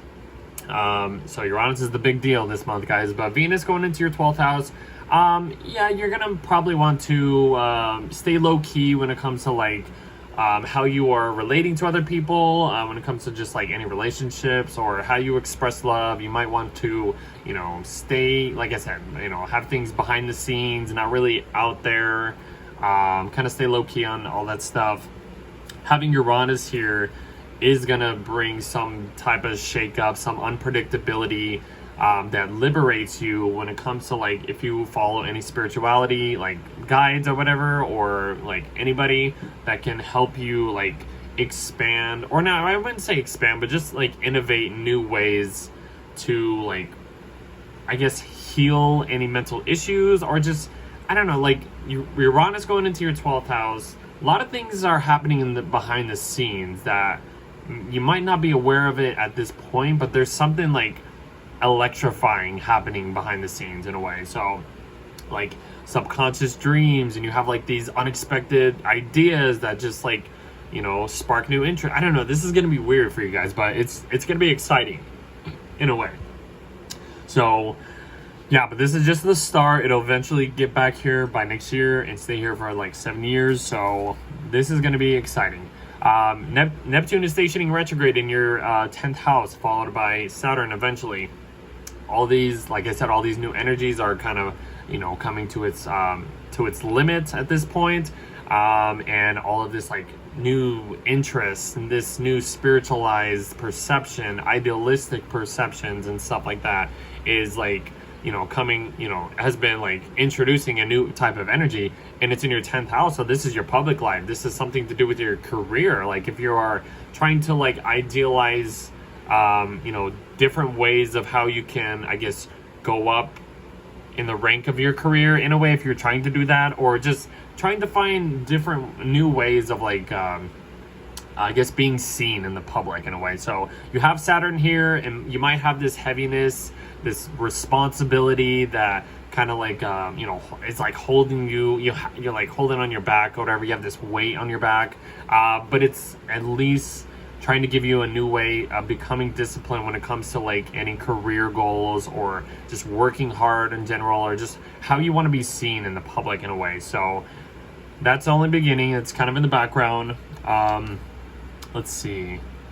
Then we have the full moon happening in not Cancer. The full moon is happening in Capricorn, which is in your 7th house. So this is the 1st house, and 7th house is all about you and other people. So the 7th house is all about relationships, business contracts, commitments, agreements, supporting other people. So having the sun in your 1st house is like shining a light on you, but then the moon over here is reflecting and illuminating something you're not being aware of, but you will be aware of at this point when it comes to like relationships, or your relationships in general, something like that. So you might have to compromise a little bit more, even if it feels uncomfortable. This is the balancing out the energy of what this full moon in Capricorn has to offer. The next big thing is Saturn stationing retrograde, like I said. So, like this new responsibility that has been introduced to you is coming to its limit. So there's going to have to be some more hard work that needs to be looked at or adjusted to before we can fully move into maybe a new career, new way of being seen in a way.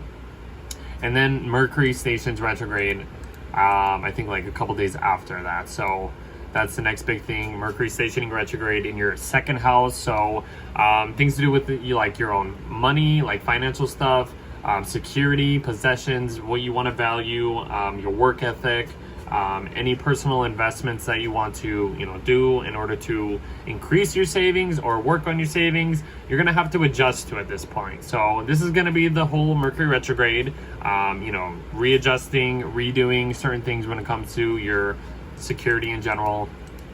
You have the sun entering your 2nd house, followed by a new moon happening in your 2nd house too. So the focus is going to be on your like personal financial savings and wealth and security and stuff like that.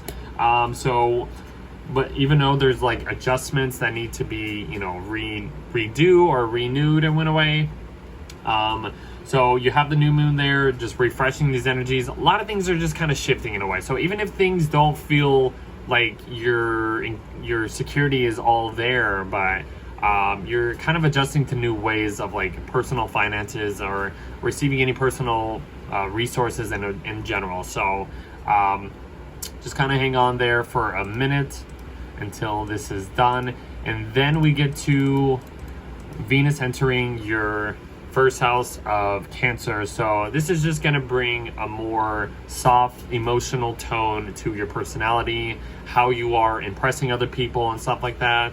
It can be really enjoyable.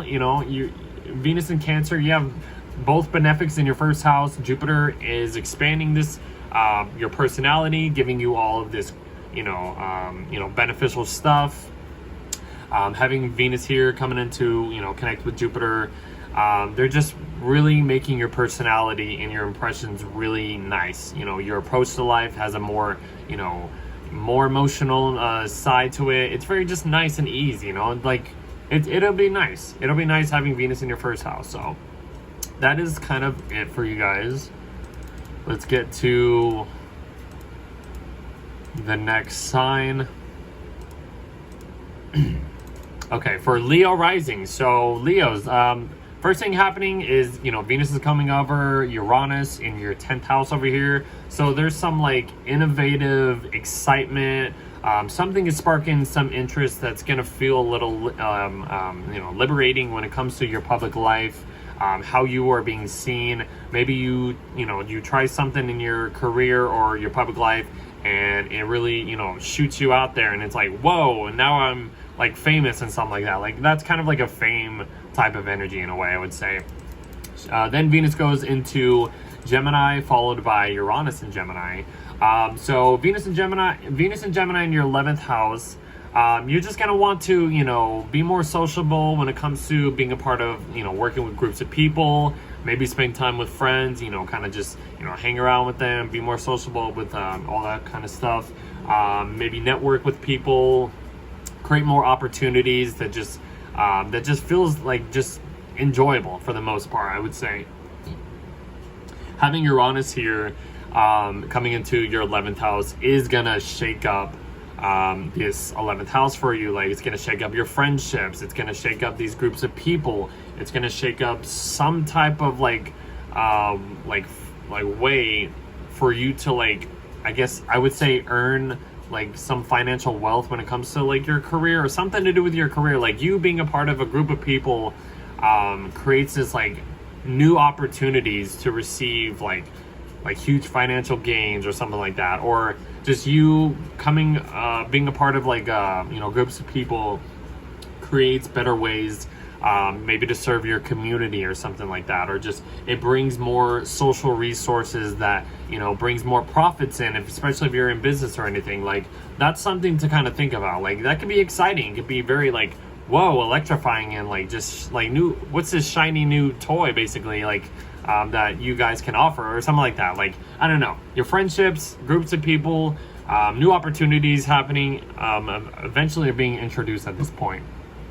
Then you have Neptune stationing retrograde in your 9th house, so followed by Saturn. But like this new idealistic perception of when it comes to expanding your horizons, learning some higher educational learnings or whatever, or like teaching, or just expanding your higher consciousness. Like, you've been introduced to all this like new like shiny things, and it's like, ooh, this is what can I do with this? But I mean, having Saturn here, it's having this kind of weight on your shoulders that you need to like maybe work a little hard for in order to earn a little bit of like let's just say if you're going to school, you're taking any academic, college level stuff, you're gonna have to at least take all these classes and work hard in order to, I guess, go towards the right career path in a way. That's just one side of note. But yeah, so this is kind of happening in the background. We can talk a little bit more as Saturn stations retrograde, but the next big thing happening is this full moon in Capricorn. So the sun's in your 12th house, kind of just like staying low key, or having you low key about just like isolating yourself in a way, secluding your energy. The moon's over here in the 6th house, kind of illuminating something to do with like your service, your work space in general. You might have to balance out certain ways of your mental health and your physical health. I don't know, just kind of keep an eye on that. Like, something might feel a little uncomfortable in your workspace, or working with coworkers, or something about like leases, or pets, or your hygiene, or I don't know, something to do with that. You might have to either adjust or compromise something in order for you to like get the best out of this energy, I would say. Okay, so and then the next thing happening is Saturn stationing retrograde, and then followed by Mercury stationing retrograde. So I mean, yeah, Saturn retrograde in your 9th house, like I said, it's just like you're being introduced to this new way of how you need to be more disciplined or mature when it comes to like expanding your horizons, working towards like higher educational like courses or programs or whatever. Anything to do with like foreign cultures or legal matters, you might have to maybe work towards, if you have to deal with any of that kind of stuff. That's just some things. Maybe something to do with like the law, you might have to like understand, so you don't want to break those laws, whatever.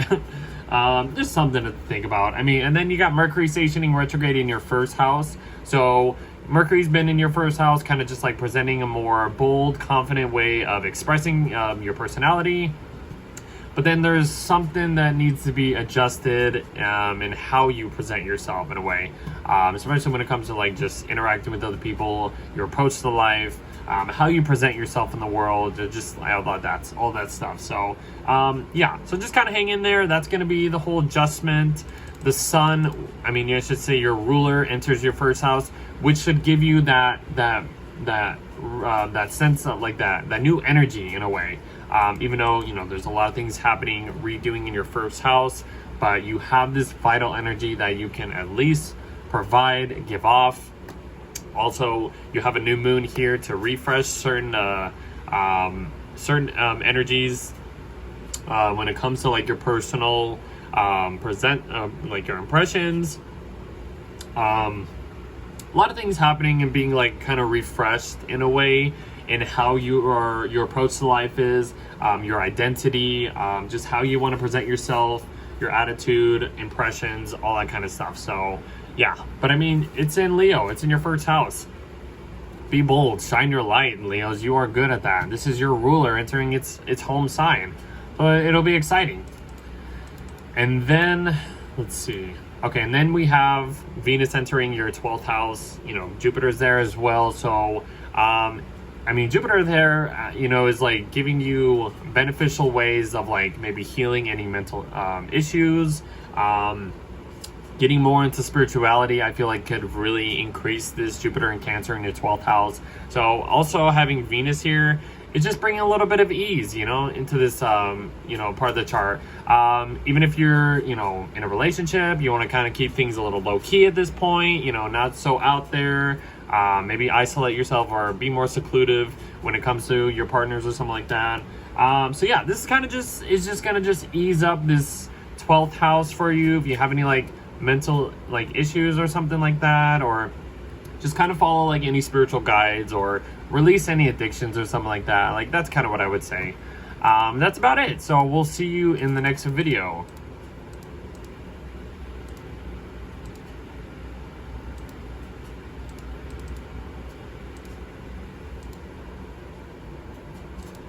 Okay, so for Virgo risings, so we begin the month with Venus kind of going over Uranus.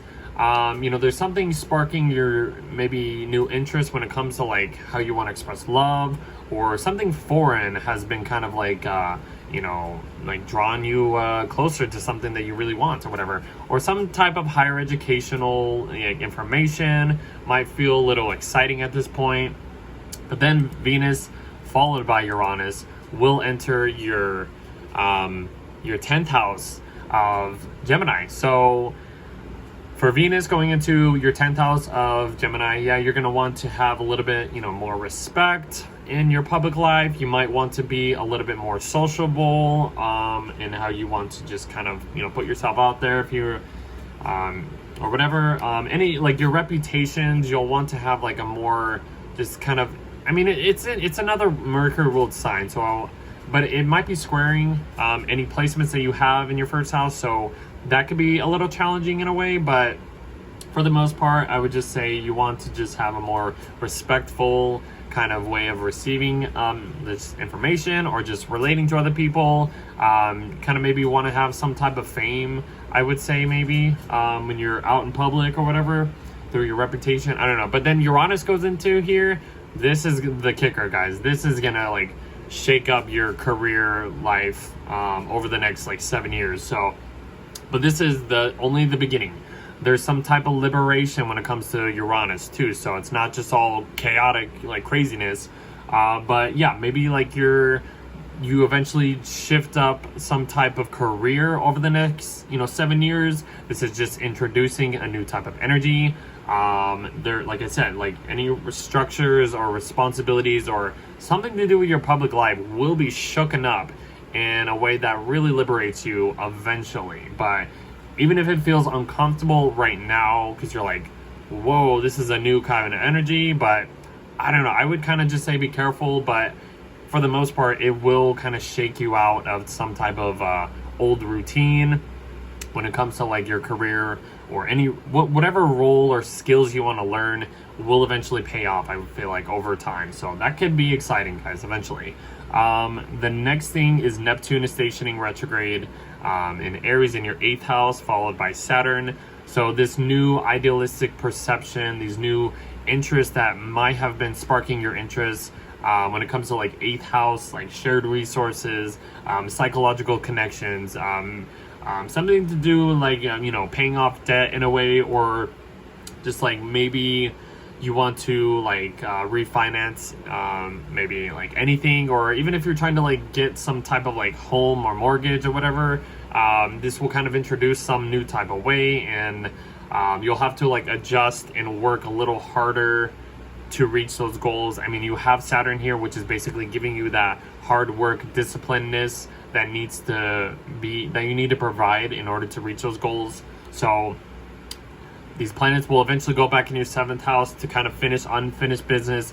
I know Virgos, you've like had Saturn and Neptune in your 7th house for many years, but so if you have anything to do with like, I just want to put that out there right now. I will talk about it more when it eventually happens, but when it comes to like any like relationships or connections or business contracts, you're gonna have to adjust to in order to release or let go of certain relationships, or let go of certain ways of like just some contracts or whatever. Because I mean, the 8th house is still a relationship house. It's just like it's a money house. It's a more intimate house with other people.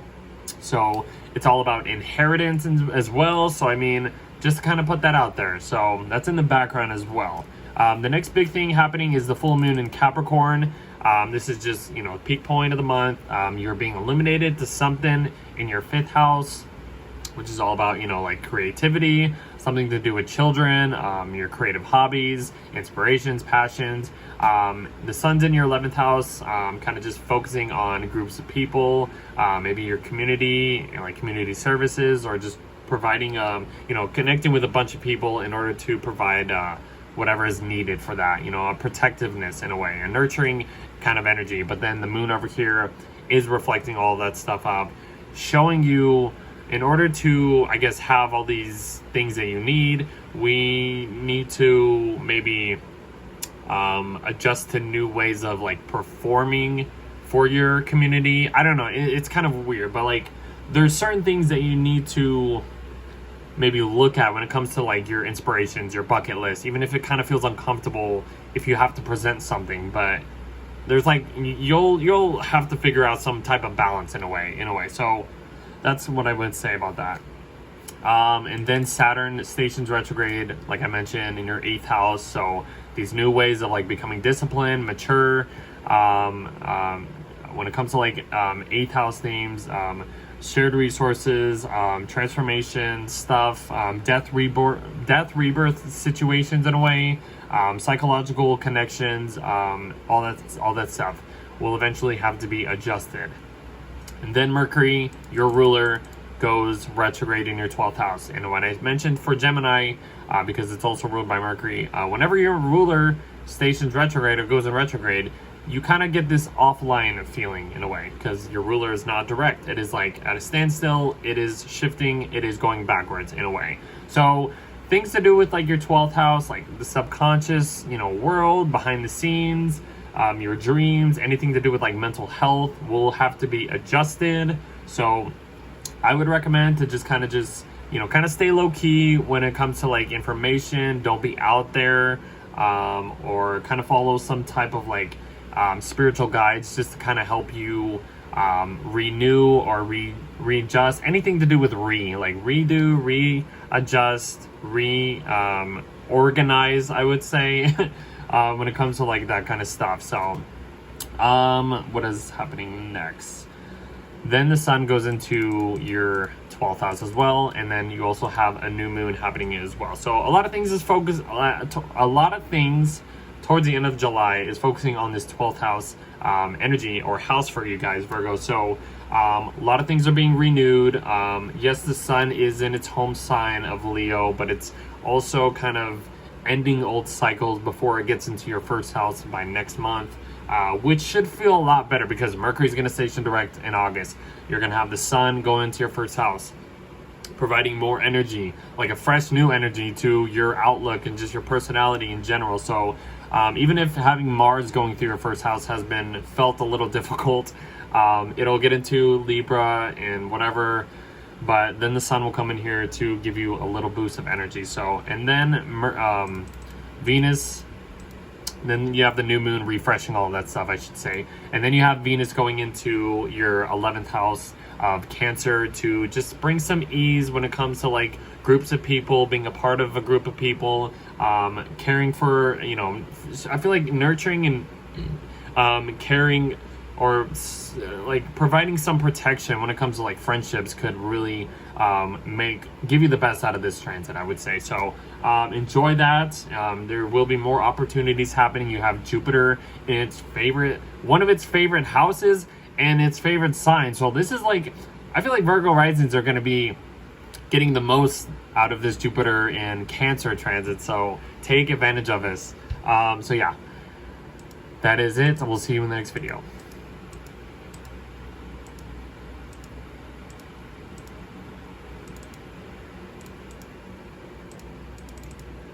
Okay, Libra risings. All right, for Libras, first thing happening, your ruler is kind of hanging around with Uranus in your 8th house over here. So there's something that's kind of like sparking some type of interest, that's like feeling a little bit more liberated when it comes to 8th house themes. I would say shared resources, something to do with your partner's money that can provide some type of liberation in a way, which can feel exciting.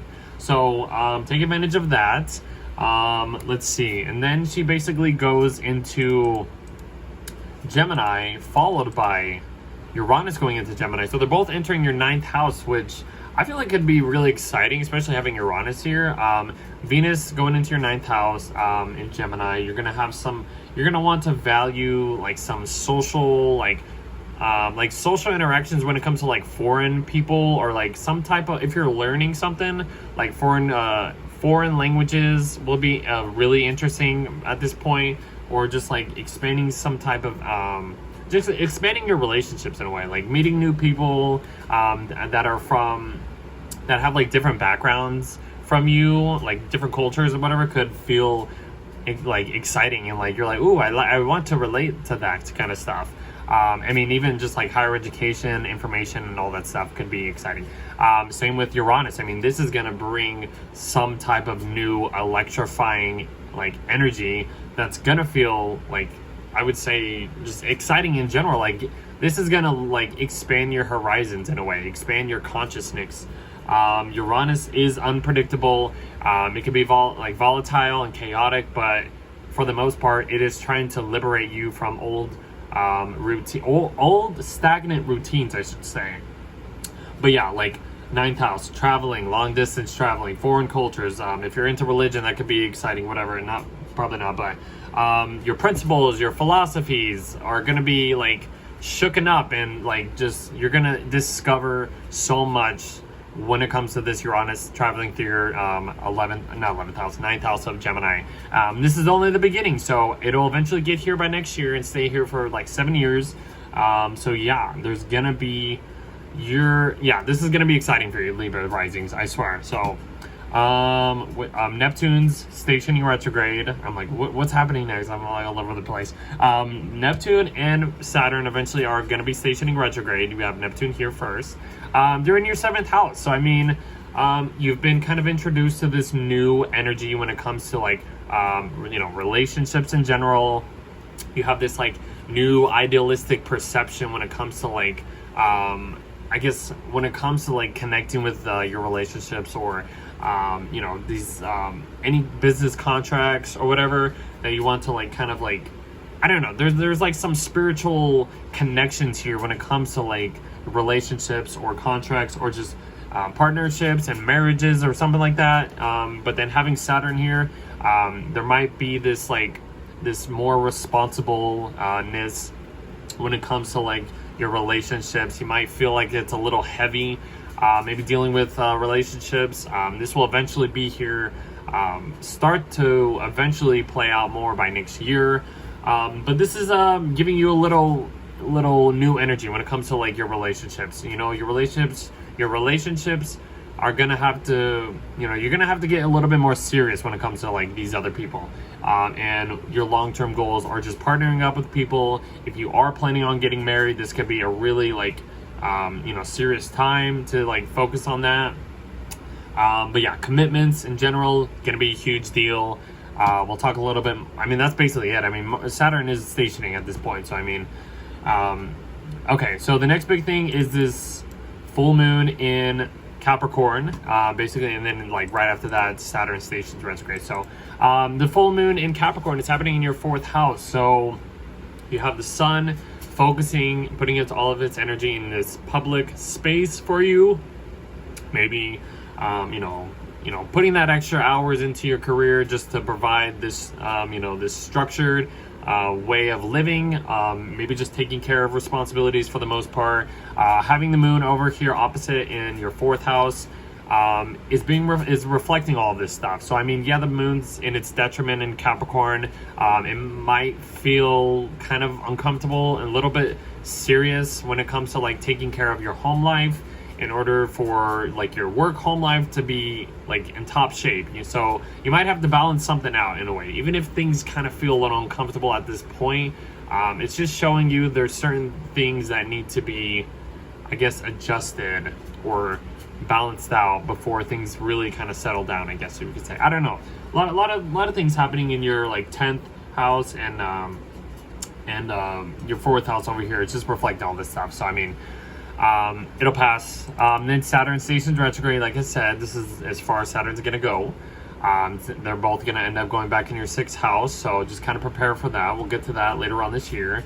And then the next thing happening is Mercury stationing retrograde in your 11th house of Leo. So whatever plans or something to do with like groups of people, friendships, like opportunities that you've been kind of thinking of, or something to do with your long-term goals and stuff like that, has to be adjusted in order for you to reach those goals, or something like maybe working with a group of people kind of doesn't work out, so you need to kind of like adjust to certain ways of connecting with these people in order to get the most out of this transit, or the most out of like the plans that you want to, I guess, accomplish or tackle or whatever.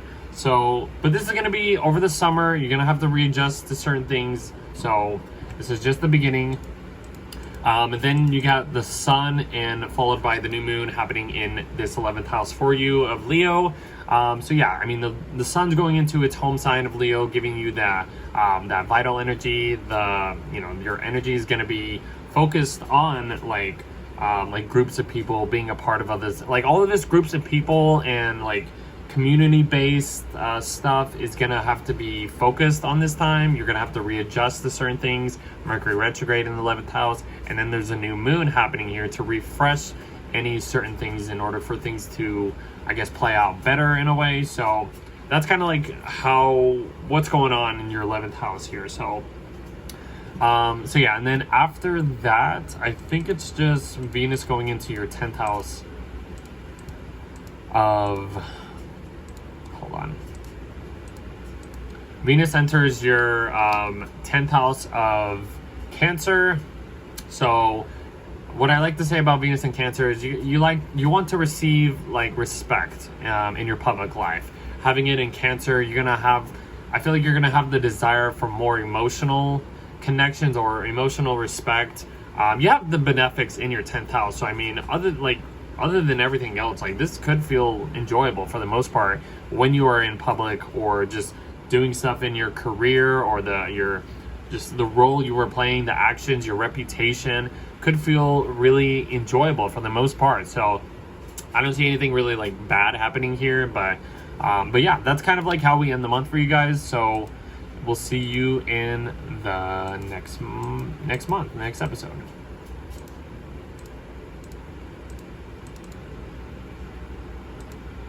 All right, for Scorpios. Okay, so first thing happening is Venus is kind of going over Uranus in your 7th house. So there can be some like some new innovative like sparks of interest happening or being shifting your relationships in some type of way. Like how you are valuing people or just valuing the connections and supporting other people is being kind of shooken up in a good way, in a way, at least in a good way. It's gonna at least liberate some type of relationships or contracts that you have with other people, and it might feel electrifying. It might feel like shiny and like, ooh, this is exciting and stuff like that. So I don't know, it can be exciting, shaking up your relationships in a way. And then they both go into your 8th house, which is all about, you know, deepening these connections because it's a relationship house. But, you know, Venus going into your 8th house in Gemini, you're going to want to at least be more sociable when it comes to like I said, like receiving more intimacy when it comes to other people, your relationships, like inheritance and stuff like that. Some type of death rebirth situation will, you know, shift your values, shift your way of relating to other people. Like if you are, you know, you and your partner have like some type of like, you know, you want to go on this venture or whatever, and then you end up, you know, going on this venture and it's so exciting and stuff like that. So I don't know, something to do with like inheritance, joint ventures, shared resources, paying off some debt, could be a little bit more enjoyable, something like that. I mean, it could be anything. Having, you know, Uranus here entering, which is only the beginning of this transit, it's going to end up being here by next year and into the next 7 years. This is going to liberate, you know, you when it comes to like when it comes to like psychological connections and like, you know, create this death rebirth situation. Lots of transformations happening when it comes to like not only your partner's money, or maybe you receive some type of like shared resources that and it like that liberates, you know, your way of like paying off debt, or just receiving some type of like soul contract or something like that. Like I feel like Venus here could represent like enjoying that soul contract in a way too. So I don't know, it could be exciting, guys. Just kind of, yeah, I mean, and then the next thing is Neptune and Saturn will eventually station retrograde in your 6th house. So you've been introduced to like these new ways of like this idealistic perception when it comes to like your maybe physical health, anything to do with like routines, leases, coworkers, the way you are like presenting like systematic ways of working or serving yourself or other people. Having Saturn here, you might feel a little this like heaviness of like, oh, I need to be more responsible when it comes to like my physical health, or how I am providing the work that I need in order to, you know, receive whatever earnings or whatever, something like that. So this is only the beginning. They'll eventually get back into this part of the chart by next year. So yeah, this is only the beginning. So they'll eventually go back in your 5th house to, you know, adjust or just, you know, deal with unfinished business when it comes to like your creative side. But we'll get to that later on this year. I won't talk about it now. But yeah, for the most part, like the systems that you provide, or the systems that you go by, or the service, or something to do with your physical health will have to be, you know, adjusted into a new way in order for you to accomplish anything or have this like new idealistic perception. The next thing happening is the full moon in Capricorn. So this is happening in your 3rd house. You know, it's illuminating certain things to do with like your communication style, anything to do with like social media, like content and stuff like that, mental connections, any writing projects, anything to do with like transportation could come up. The moon in here it's in its sign of detriment, so there's like some uncomfortable emotions that maybe come out at this point.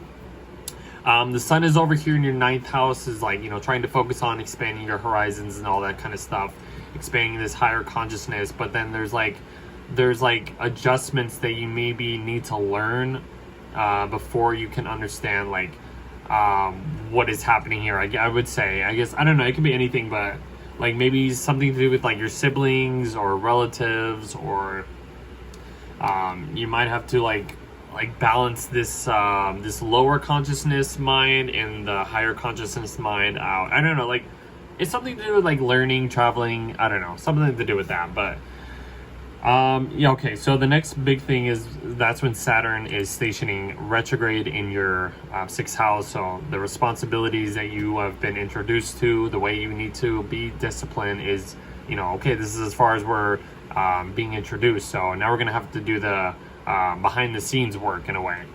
And then after that, that's when Mercury stations retrograde. So Mercury stationing retrograde in your 10th house, whatever plans, ideas, information that you've been kind of processing when it comes to like maybe your career, like you want to change your career or the role you play in your career, or anything to do with like your public life will have to be adjusted or redo in order for any plan to work out eventually. So like your reputations, you're going to have to look at to like adjust.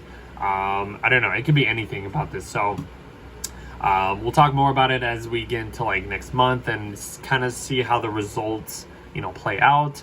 The next big thing is, I think that's when the sun gets into your 10th house. And then we also have a new moon happening in your 10th house too. I mean, it is squaring your first house, so that could be an extra challenge for you, Scorpios, I would say. But I wouldn't say it's the worst thing in the world, but something to do with like your career life could, you know, cause a little tension for how you are presenting yourself or something like that. I don't know. Like it goes against who you are or whatever. But you have the sun here. It's in its home sign, giving you all of this energy to maybe achieve more in your career, adjust to anything that you want to achieve. You have a new moon here to like refresh this kind of energy on top of Mercury readjusting all of this stuff happening in your 10th house. So I would just say hang on if you have any like career goals or plans that you want to accomplish. There's going to be some changes happening in your career, so, or your public life. So just kind of hang on and do the inner work, I would say. And then that's when Venus goes into your 9th house of Cancer. So Venus going into the 9th house, I've mentioned like Venus in the 9th is kind of like valuing like different cultures of what you're normally that you normally are or whatever, or like valuing different like information, higher consciousness stuff, like you're just valuing like other foreign cultures and stuff like that. Like if you meet somebody, you might find a little bit of interest in them, or something to do with like education or something like that. It'll feel kind of like nurturing in a way when you're like either learning that or receiving any information, or if you're traveling or something, like you take a long distance trip and you just kind of like I don't know, you're kind of going out there meeting new people, and it just feels kind of good. I mean, you have Jupiter here as well too, so I mean the two benefics in your 9th house is really like creating some enjoyment when it comes to like traveling, learning higher education or something like that, or any foreign stuff or whatever. So that can be exciting too. So that's about it. So we'll see you in the next video.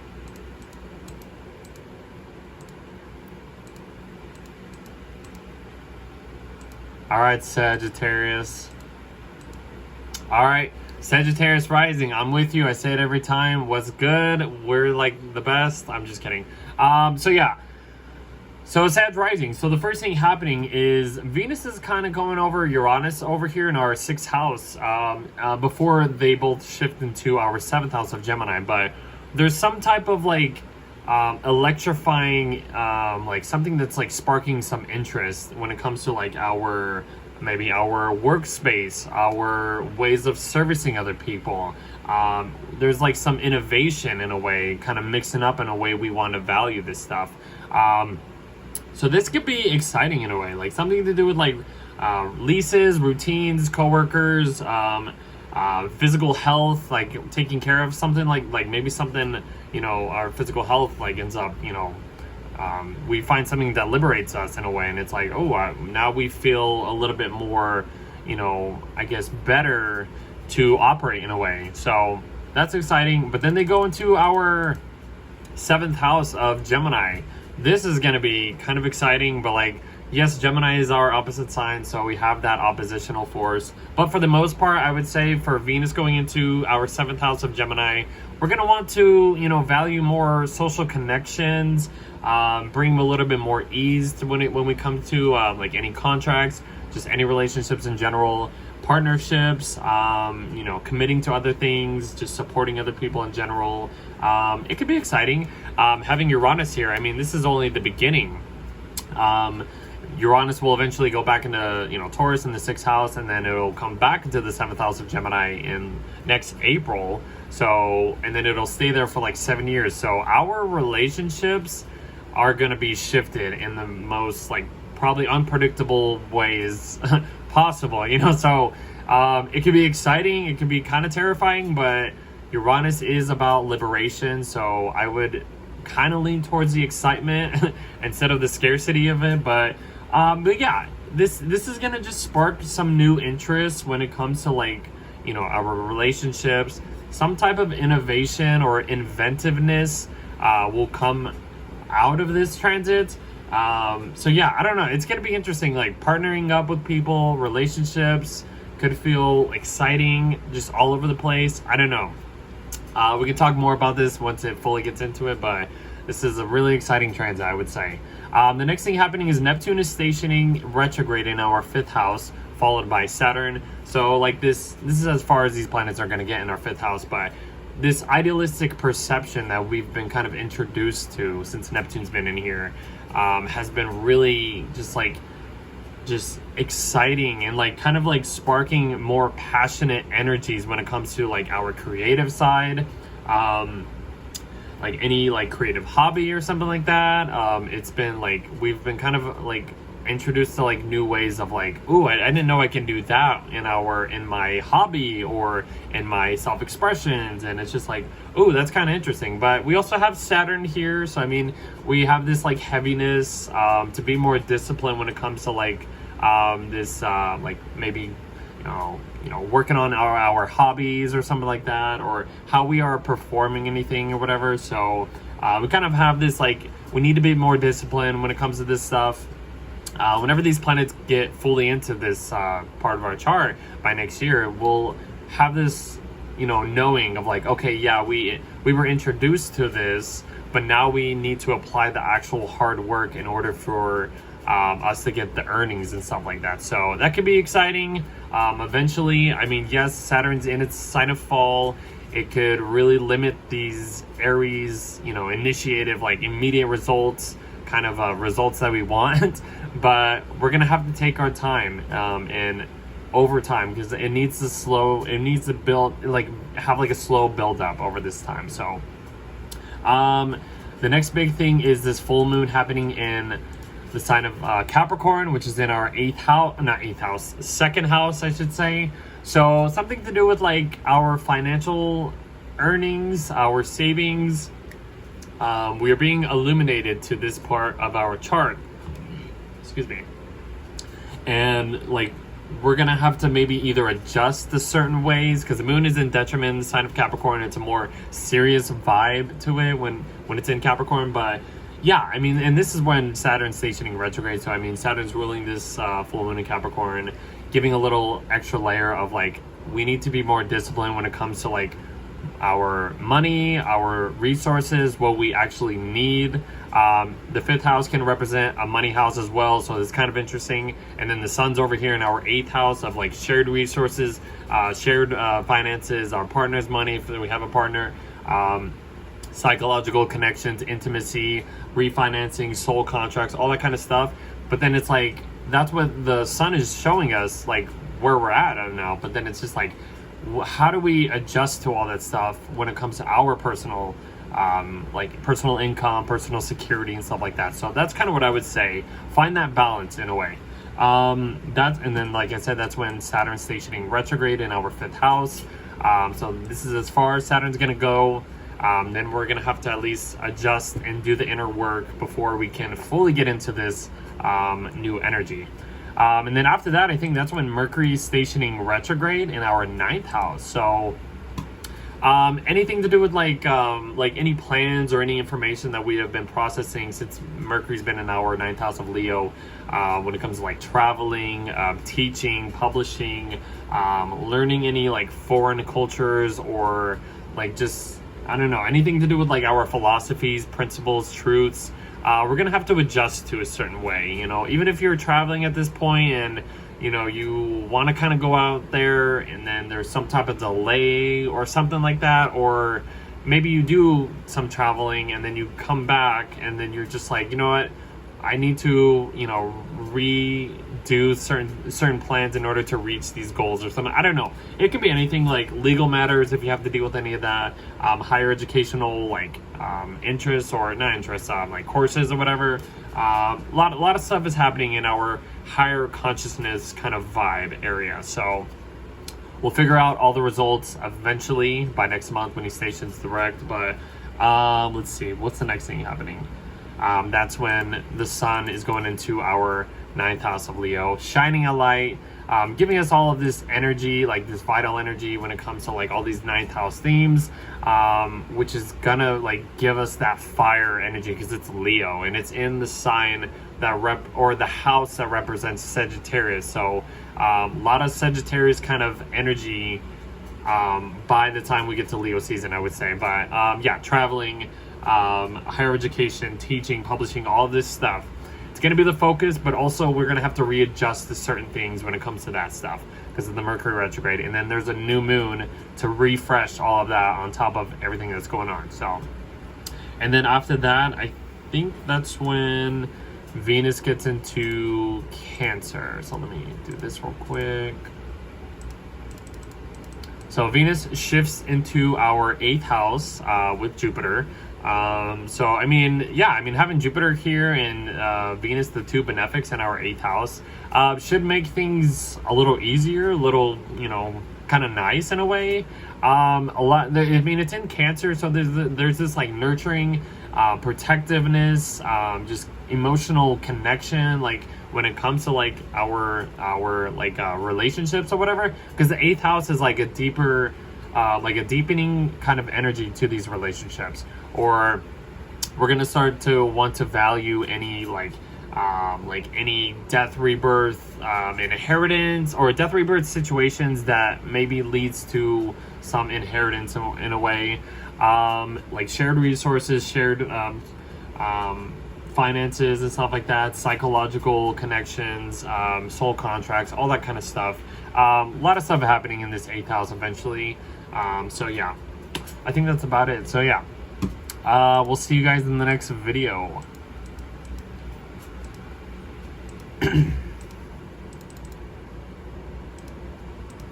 All right, Capricorn risings. So the first thing basically happening is Venus is connecting with Uranus over here in your 5th house. So there's some type of like excitement, innovation when it comes to like what's sparking your interest about like certain hobbies you may be working on, or your self-expressions, or something to do with like maybe children, could have you feeling some like liberating type of way, your passions, bucket list stuff. It could really give you a lot of like new sparking interest, whatever, what you want to value. And then these Venus and Uranus goes into your 6th house of Gemini. So this is a huge thing for Uranus to get in a new sign, a new house, basically.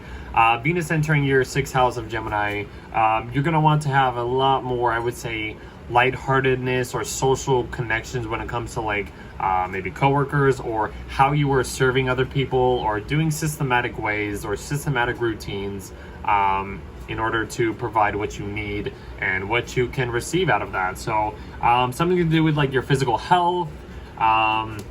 If you're taking care of a pet or something, that can be, you know, the main focus. Leases, coworkers, something to do with like wellness or fitness training is going to be the focus of right there. And Uranus is going to help you like liberate these type of energies eventually. I mean, this is only the beginning. It'll eventually go back into Taurus and then come back by next year and stay for the next like 7 years or something. So the way you are providing your, I guess, work, or the work that needs to be provided, you'll feel a little bit more like liberated, or you'll find innovative ways to shift your work or your style of like service in general and stuff like that. So that could be interesting. And for the most part, I don't know, there's a lot you can talk about, but this is kind of the beginning stages of that. So just kind of prepare for that. The next big thing is this full moon happening in your sign, your first house of Capricorn. So the moon is in your first house, having you reflect, maybe these relationships, or just reflect certain personal characters or personal things about you that maybe that you weren't aware of. The moon is illuminating, as a full moon is normally, but so the sun is in your 7th house of Cancer, and the moon's in your first house of Capricorn. So maybe there's some adjustments or more compromising energy that needs to be provided at this time in order for you to maybe help support your relationships or any contracts. But yeah, maybe like you're gonna, like, this full moon is in the sign of its detriment in Capricorn, so there's a more serious tone to this. But yeah, I don't know, I would just say like there's some adjustments that maybe other people might project onto you in a way, and you might need to like kind of release certain emotional ways. I don't know, that's maybe something you can think of. But the next big thing is your ruler Saturn is stationing retrograde in your 4th house. So there's been like this heaviness of like your 4th house, and maybe like you have more responsibilities in your home life. Even Neptune stationing retrograde. I mean, this new idealistic perception of how you want to, I guess, like live, or your living environment is you're wanting to maybe change certain things or whatever. Maybe new energies are coming. I mean, new energies are coming in for the most part, but just like this Saturn Neptune conjunction, and they're happening in your 4th house, is really like changing up the way of your living situation, I would say. But yeah, like you have this heaviness that's like there's responsibility that needs to be, maybe adjusted before you're able to, let's just say you want to buy a house or renovate this property, but you need certain things in order for you to get to where you want to go. And this will be the time to really like do the inner work, get everything in order before you're able to maybe have more responsibilities in your home life, or just something to do with like your family too, or whatever. So a lot of new energies coming in. I didn't mention Neptune retrograde, but yeah, that's happening as well too. So the next thing is Mercury is stationing retrograde in your 8th house. So whatever plans, information you've been kind of introduced when it comes to like shared resources, something to do with like some death, rebirth situations, psychological connections, intimacy, refinancing anything, will be adjusted, and you'll have to like redo certain things in order for your plans to work out. If this is about your partner's finances or whatever it is about your partner, maybe there needs to be some like inner work, some adjustments to improve your partner's finances in a way, or something like that. Or maybe you're trying to inherit certain things or pay off certain debts, but you have to kind of like maybe connect with your partner's finances in order to, I guess, solve any problems or something like that. I don't know. This could be anything. But you'll eventually figure out why things were delayed and something like that eventually by next month. So after that, that's when the sun goes into your 8th house, and you also have a new moon, not a full moon, new moon happening in your 8th house of Leo. So a lot of things are kind of just being adjusted at this point when it comes to like your 8th house at this point. So even if, I mean, having the sun here is operating a lot better than, because it's in its home sign of Leo. So it is giving you the energy to maybe do these or tackle these situations or plans or whatever in order for you to get in order, in order for things to be in order, for things to work out for you or something like that. So that's kind of what I would say about that. So And then Venus goes into your 7th house of Cancer, just providing a little bit more of like softness, ease, emotional connection. It is in your opposite sign, so you might have to adjust. Like all of this like 8th house stuff and 7th house stuff is all about relationships and like shared resources, your partner's money or something like that. A lot of contracts are really focusing on being adjusted at this point for you, Capricorn rising. So I believe, yeah, you'll work through it. You'll get eventually all of this stuff happening. I hope that makes sense. I feel like a lot of relationship stuffs happening are being adjusted at this point. Okay, and we'll see you next month.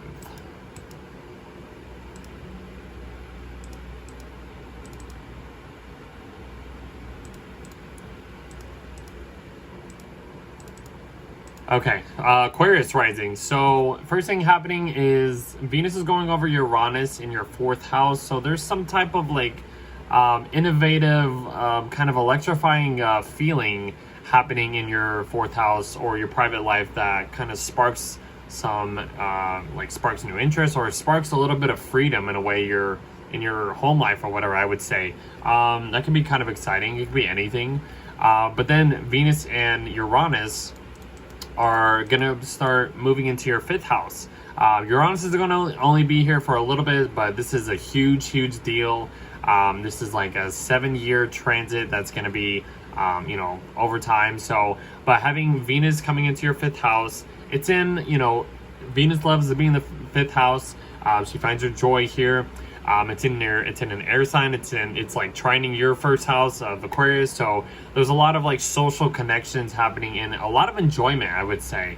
And then having Uranus here is just putting an extra layer of like just excitement in general. So that could be cool. Stuff to do with like your creative expressions, creative hobbies, something to do with like children could be more exciting. Let's see, anything to do with like your passions, how you were expressing love, your inspirations, anything to do with like your bucket list. You're gonna you're gonna be excited about certain things, and it'll be very like sociable because it's in an air sign, so that could be exciting for the most part. So, but yeah, having Uranus here, this is only the beginning, guys. Like this is like really liberating this area of this house for you guys, this area of life when it comes to like creative hobbies, your children, just like any apprenticeship, entrepreneurship, kind of vibes will help you feel liberated in a way over time. So I don't know, there's a lot to talk about there, but that could be exciting for the most part. So let's get to the next point. So the next thing happening is Neptune is stationing retrograde in your 3rd house. So I mean, Saturn and Neptune have been introduced you into this new energy for most of this year. And Neptune giving you this idealistic perception of like being a little bit more spiritual in your communications style, something to do with like any social media content or whatever, has been probably like sparking new interest over this year, or anything to do with like your social life, any writing projects, any like education, or any like basic skills. You've been kind of like maybe like it's been exciting to like think of or whatever, I don't know. And then having Saturn here, there's been maybe a little bit of a heavyweightness on your shoulders when it comes to like how you were expressing words or just anything in general, like maybe limiting certain ways of communicating stuff, I would say. But yeah, like communication, education, short-term trips, anything to do with like siblings, relatives. This has kind of just been the new adjustments. You've maybe had a little bit more responsibilities when it comes to this kind of stuff. I don't know, but this is just the beginning. A lot of stuff is just beginning, new energies this year for you guys. So they'll eventually go back into your 2nd house of Pisces to finish up unfinished business. And then it'll get back in here by like next year. So you'll understand a little bit of like what's been kind of introduced to you guys. The next thing, I hope that makes sense. The next thing happening is this full moon in Capricorn. So the full moon is happening in your 12th house of Capricorn. It's in this kind of hidden, unseen place behind the scenes, I like to call it. I would say like having the full moon here is like reflecting maybe, you know, hidden emotions or uncomfortable emotions, because the moon is in detriment in Capricorn, so there's like a more serious, cold vibe to it. But having like the sun in your sixth house shining a light over here in your fifth house, or not fifth house, 12th house, is like shining a light in a dark room, and you're seeing all these skeletons, you're seeing all these cobwebs and just like spiders, and just like you're being seen to all of this like uncomfortable like stuff that's happening in behind the scenes that you're not really aware of, but it's coming to light, and you're like, I need to like clean out my closet in a way, or like clean out the subconscious vibe when it comes to just like anything. But this could also like provide some type of healing, 'cause, I mean, the moon's in your 12th house. That kind of represents like releasing old mental health issues or whatever, or healing any mental issues that you have, or any addictions or whatever. The sun over here is in your sixth house of like your physical health and stuff like that. So there might be some health stuff happening here, I would say. I don't know. Hopefully it's for the best though. But after that, I think that's when Saturn stations retrograde. Yes, it is. So yeah, this is as far as Saturn's going to go. So like I said, this new way of being disciplined, mature, when it comes to like your communication style, it's being introduced. But this is like, okay, now we need to do the inner work before we can fully get into this spot and like accomplish any goals or any responsibilities that we have been introduced to. And it's in Aries, so I mean there's like limiting forces that will have you working towards certain things. So but it'll work out, it'll pay off in the end if you do the work. So that's all it is. The next thing happening is Mercury stationing retrograde in your 7th house. So whatever information or plans that you've been kind of wanting to do when it comes to like any relationship stuff or whatever, or business contracts or any contracts in general, this is the time where you're gonna have to do the inner work as well. A lot of inner work this month, guys. A lot of retrograde energy happening in July. This is where we need to adjust to like all of this new stuff that we've been introduced for most of this year. So Mercury retrograde in Leo in your 7th house. Yeah, like kind of look at these relationships. Are they serving you the best way possible? Are they not? Maybe you're gonna have to either adjust to these contracts or relationships, or supporting other people, or commitments, or I don't know. You'll eventually figure out why things were delayed over the next month, and then you'll discover like new ways of like dealing with these relationships, or whatever plans you want to, I guess, accomplish will eventually pay off as we get back to this spot by like next month into like September. So then the sun goes into Leo, and we also have a new moon happening in Leo. So yeah, the sun's entering its home sign of Leo. It's in your opposite sign, followed by a new moon in Leo. But yeah, this is, when it comes to like opposite signs, there's like commitment. Now, I wouldn't say commitments, but I would say more compromising energies that need to be provided in order for you to balance out certain things, because it is in your relationship house. So the focus is on other people. I mean, and having Mercury and this new moon in your 7th house of Leo, it's refreshing these energies. It's having you go back over to adjust, to resituize. I don't know if that's a word, but reorganize certain ways of like connecting with people, or just getting the best out of whatever contracts or commitments that you are wanting to go after or kind of agree to. So yeah, just kind of hang up on there if things don't kind of work out right away. There's a lot of work that needs to be done before. So, but yeah, the new moon there, refreshing the energies, just to clear out any like junk or whatever, I would say. And then the last thing happening is Venus going into your 6th house of Cancer. So Venus in Cancer, I mean, you're gonna want to have a little bit more emotional like support, or I would say emotional connections when it comes to just like getting the best out of like the work that you provide, or you're taking care of people, because it's like it's Cancer and it's in the 6th house, which is about like servicing other people, so, or servicing yourself, but like there's like some type of nurturingness that is being provided for what you are putting out there into the world or whatever. So yeah, this could be a little bit easy. You could have a little bit more enjoyment, maybe with coworkers, or something to do with your physical health.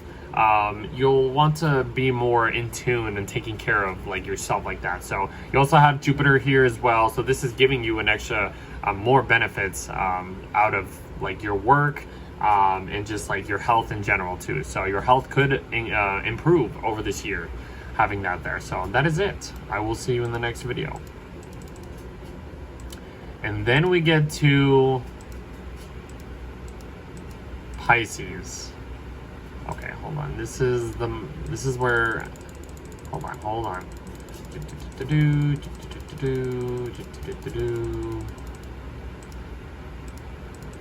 Okay, so for Pisces rising, so the first thing happening is Venus is coming over this conjunction with Uranus in your 3rd house. So there's some like new sparks of interest, electrifying energy when it comes to like mental connections, something to do with like short-term travel, and it like kind of feels a little liberating when you're, you know, maybe traveling short distance or whatever.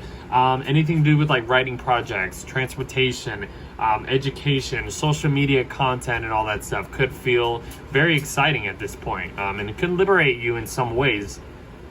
And then Venus and Uranus go into your 4th house, which, okay, so Venus is going into your 4th house, just kind of providing a little bit more of like, I would say like renovating a little bit of your home life, kind of just staying low key, maybe just doing things around the house or whatever, something like that. Having Uranus here though is a big deal. I mean, this is a huge shift. I mean, especially in your living situation. I mean, over the next 7 years, your whole living situation, your home life, family in general is going to be like shifted in the most unpredictable ways that you expect. So, and it could feel liberating in a way, even if it feels like chaotic over time. I feel like that's what Uranus at least tries to do. It tries to break you out of old stagnant routines that helps you see the other side in a way. So it is in your 4th house. It will be squaring, you know, if you have any placements in Pisces, which could feel a little challenging in a way, but for the most part, yeah, like your home life is going to be shifted in like unexpected ways. Having Venus here, you're going to want to at least renovate, have some type of like maybe be more sociable with your family, or I don't know. It could be exciting though, but I don't know. A lot of things to talk about, but especially about Uranus going into your 4th house. But next thing happening is Neptune is stationing retrograde in your 2nd house, followed by Saturn. All these new idealistic perceptions, especially in your 2nd house, when it has to do with like your personal finances or just personal resources or your security in general. You've been kind of like have all these sparking new interests of like, ooh, you know, if I, you know, do this or do this, or I don't know, all of your idealistic perceptions are being shifted at this time. I know, I feel like I'm like repeating myself, but you also have Saturn here. It's stationing retrograde. It will station retrograde as well. There's this heaviness that you need to be maybe a little bit more responsible when it comes to your personal security. Even though Neptune might provide a little bit of like glamour, I would say, to this area of your area of life. There needs to be a little bit of hard work, a reality check that Saturn has been providing since it's been here, in order for you to get the most out of this transit. And they'll go back into your 1st house eventually later on this year for like unfinished business, and then get back here eventually. But yeah, this is only the beginning. A lot of things, a lot of changes. This is just more change happening for this year, guys. So okay, so the next thing is Mercury. Is it? No, it's the full moon in Capricorn. Hold on. The full moon in Capricorn happening in your 11th house over there. So there's certain things that are being illuminated when it comes to like working with groups of people, any friendship connections, any opportunities or something like that. Like you're being aware of this point, of this area. So I mean, even though the moon is in detriment in the sign of Capricorn, there's a more serious tone, a little bit more coldness in a way. So whatever, like, okay, so what I would say here is like the sun is in your 5th house. Like this is in your performance. Whatever you are performing, you are being the spotlight. The moon over here in your 11th house is like your audience. So even if there's some adjustments that you need to either balance out when it comes to what you are providing for other people, even if it doesn't feel, I guess, like right, I don't know, maybe you get like some serious cold feedback for certain things you need to like maybe adjust to. I don't know, that's something you can think of. It could be anything, like groups of people, colleagues, networking, acquaintances, opportunities, community service. This is just what you are being illuminated at this time. So maybe just little adjustments, I would just say. The next big thing is Saturn stationing retrograde in your 2nd house. So this is as far as Saturn's going to be going in the 2nd house. So there needs to, now this will be the inner work that you have been, I guess, provided or introduced to this new reality that Saturn has offered. And it's in your 2nd house. So there's like I feel like Saturn in the 2nd house could feel really heavy. You might have to do a little extra work, put in a little bit more time in order to increase or earn like more possessions, increase your savings, increase your security for the most part. So a lot of things happening, a lot of inner work starting at this point. And then after that, that's when Mercury stations retrograde in your 6th house. So anything to do with like your physical health, dang it, every time. Anything to do with like your physical health or like the systems that you provide or the work that you are providing for others needs to be, adjusted or renewed in some type of way. So whatever plans or information that you thought you wanted to do is gonna go under review, and you're gonna have to, kind of triple check things in order for things to work out a little bit better. So that's kind of what I would say there. And then everything the sun gets into your 6th house, followed by a new moon in your 6th house of Leo. So I mean, the sun is at least providing a little bit of source of energy, and especially in your 6th house to improve any work situations, focusing on your health. If you're doing some type of fitness training, you want to work out a little bit more in order for everything to work out better for you. That can be what's going on at this point, especially with the Mercury retrograde. You're shifting certain routines. You have a new moon here to refresh this energy, to let go and start afresh, start anew when it comes to these themes at this point. So just kind of hang out there for a little bit. Things are being adjusted. Let me see if this will work. Okay, perfect. And then the last thing happening is Venus is going into your 5th house of Cancer. So I mean, this could feel pretty good. I mean, you have Jupiter here, now Venus in your 5th house, the two benefics, bringing more enjoyment. Venus loves to be in the 5th house as well, creating an extra layer of like just enjoyment in general. So yeah, this could be fun. This could be enjoyable, especially when it comes to like romance, your creative side, just creative hobbies in general, just anything to do with your passions, what you're inspired to do.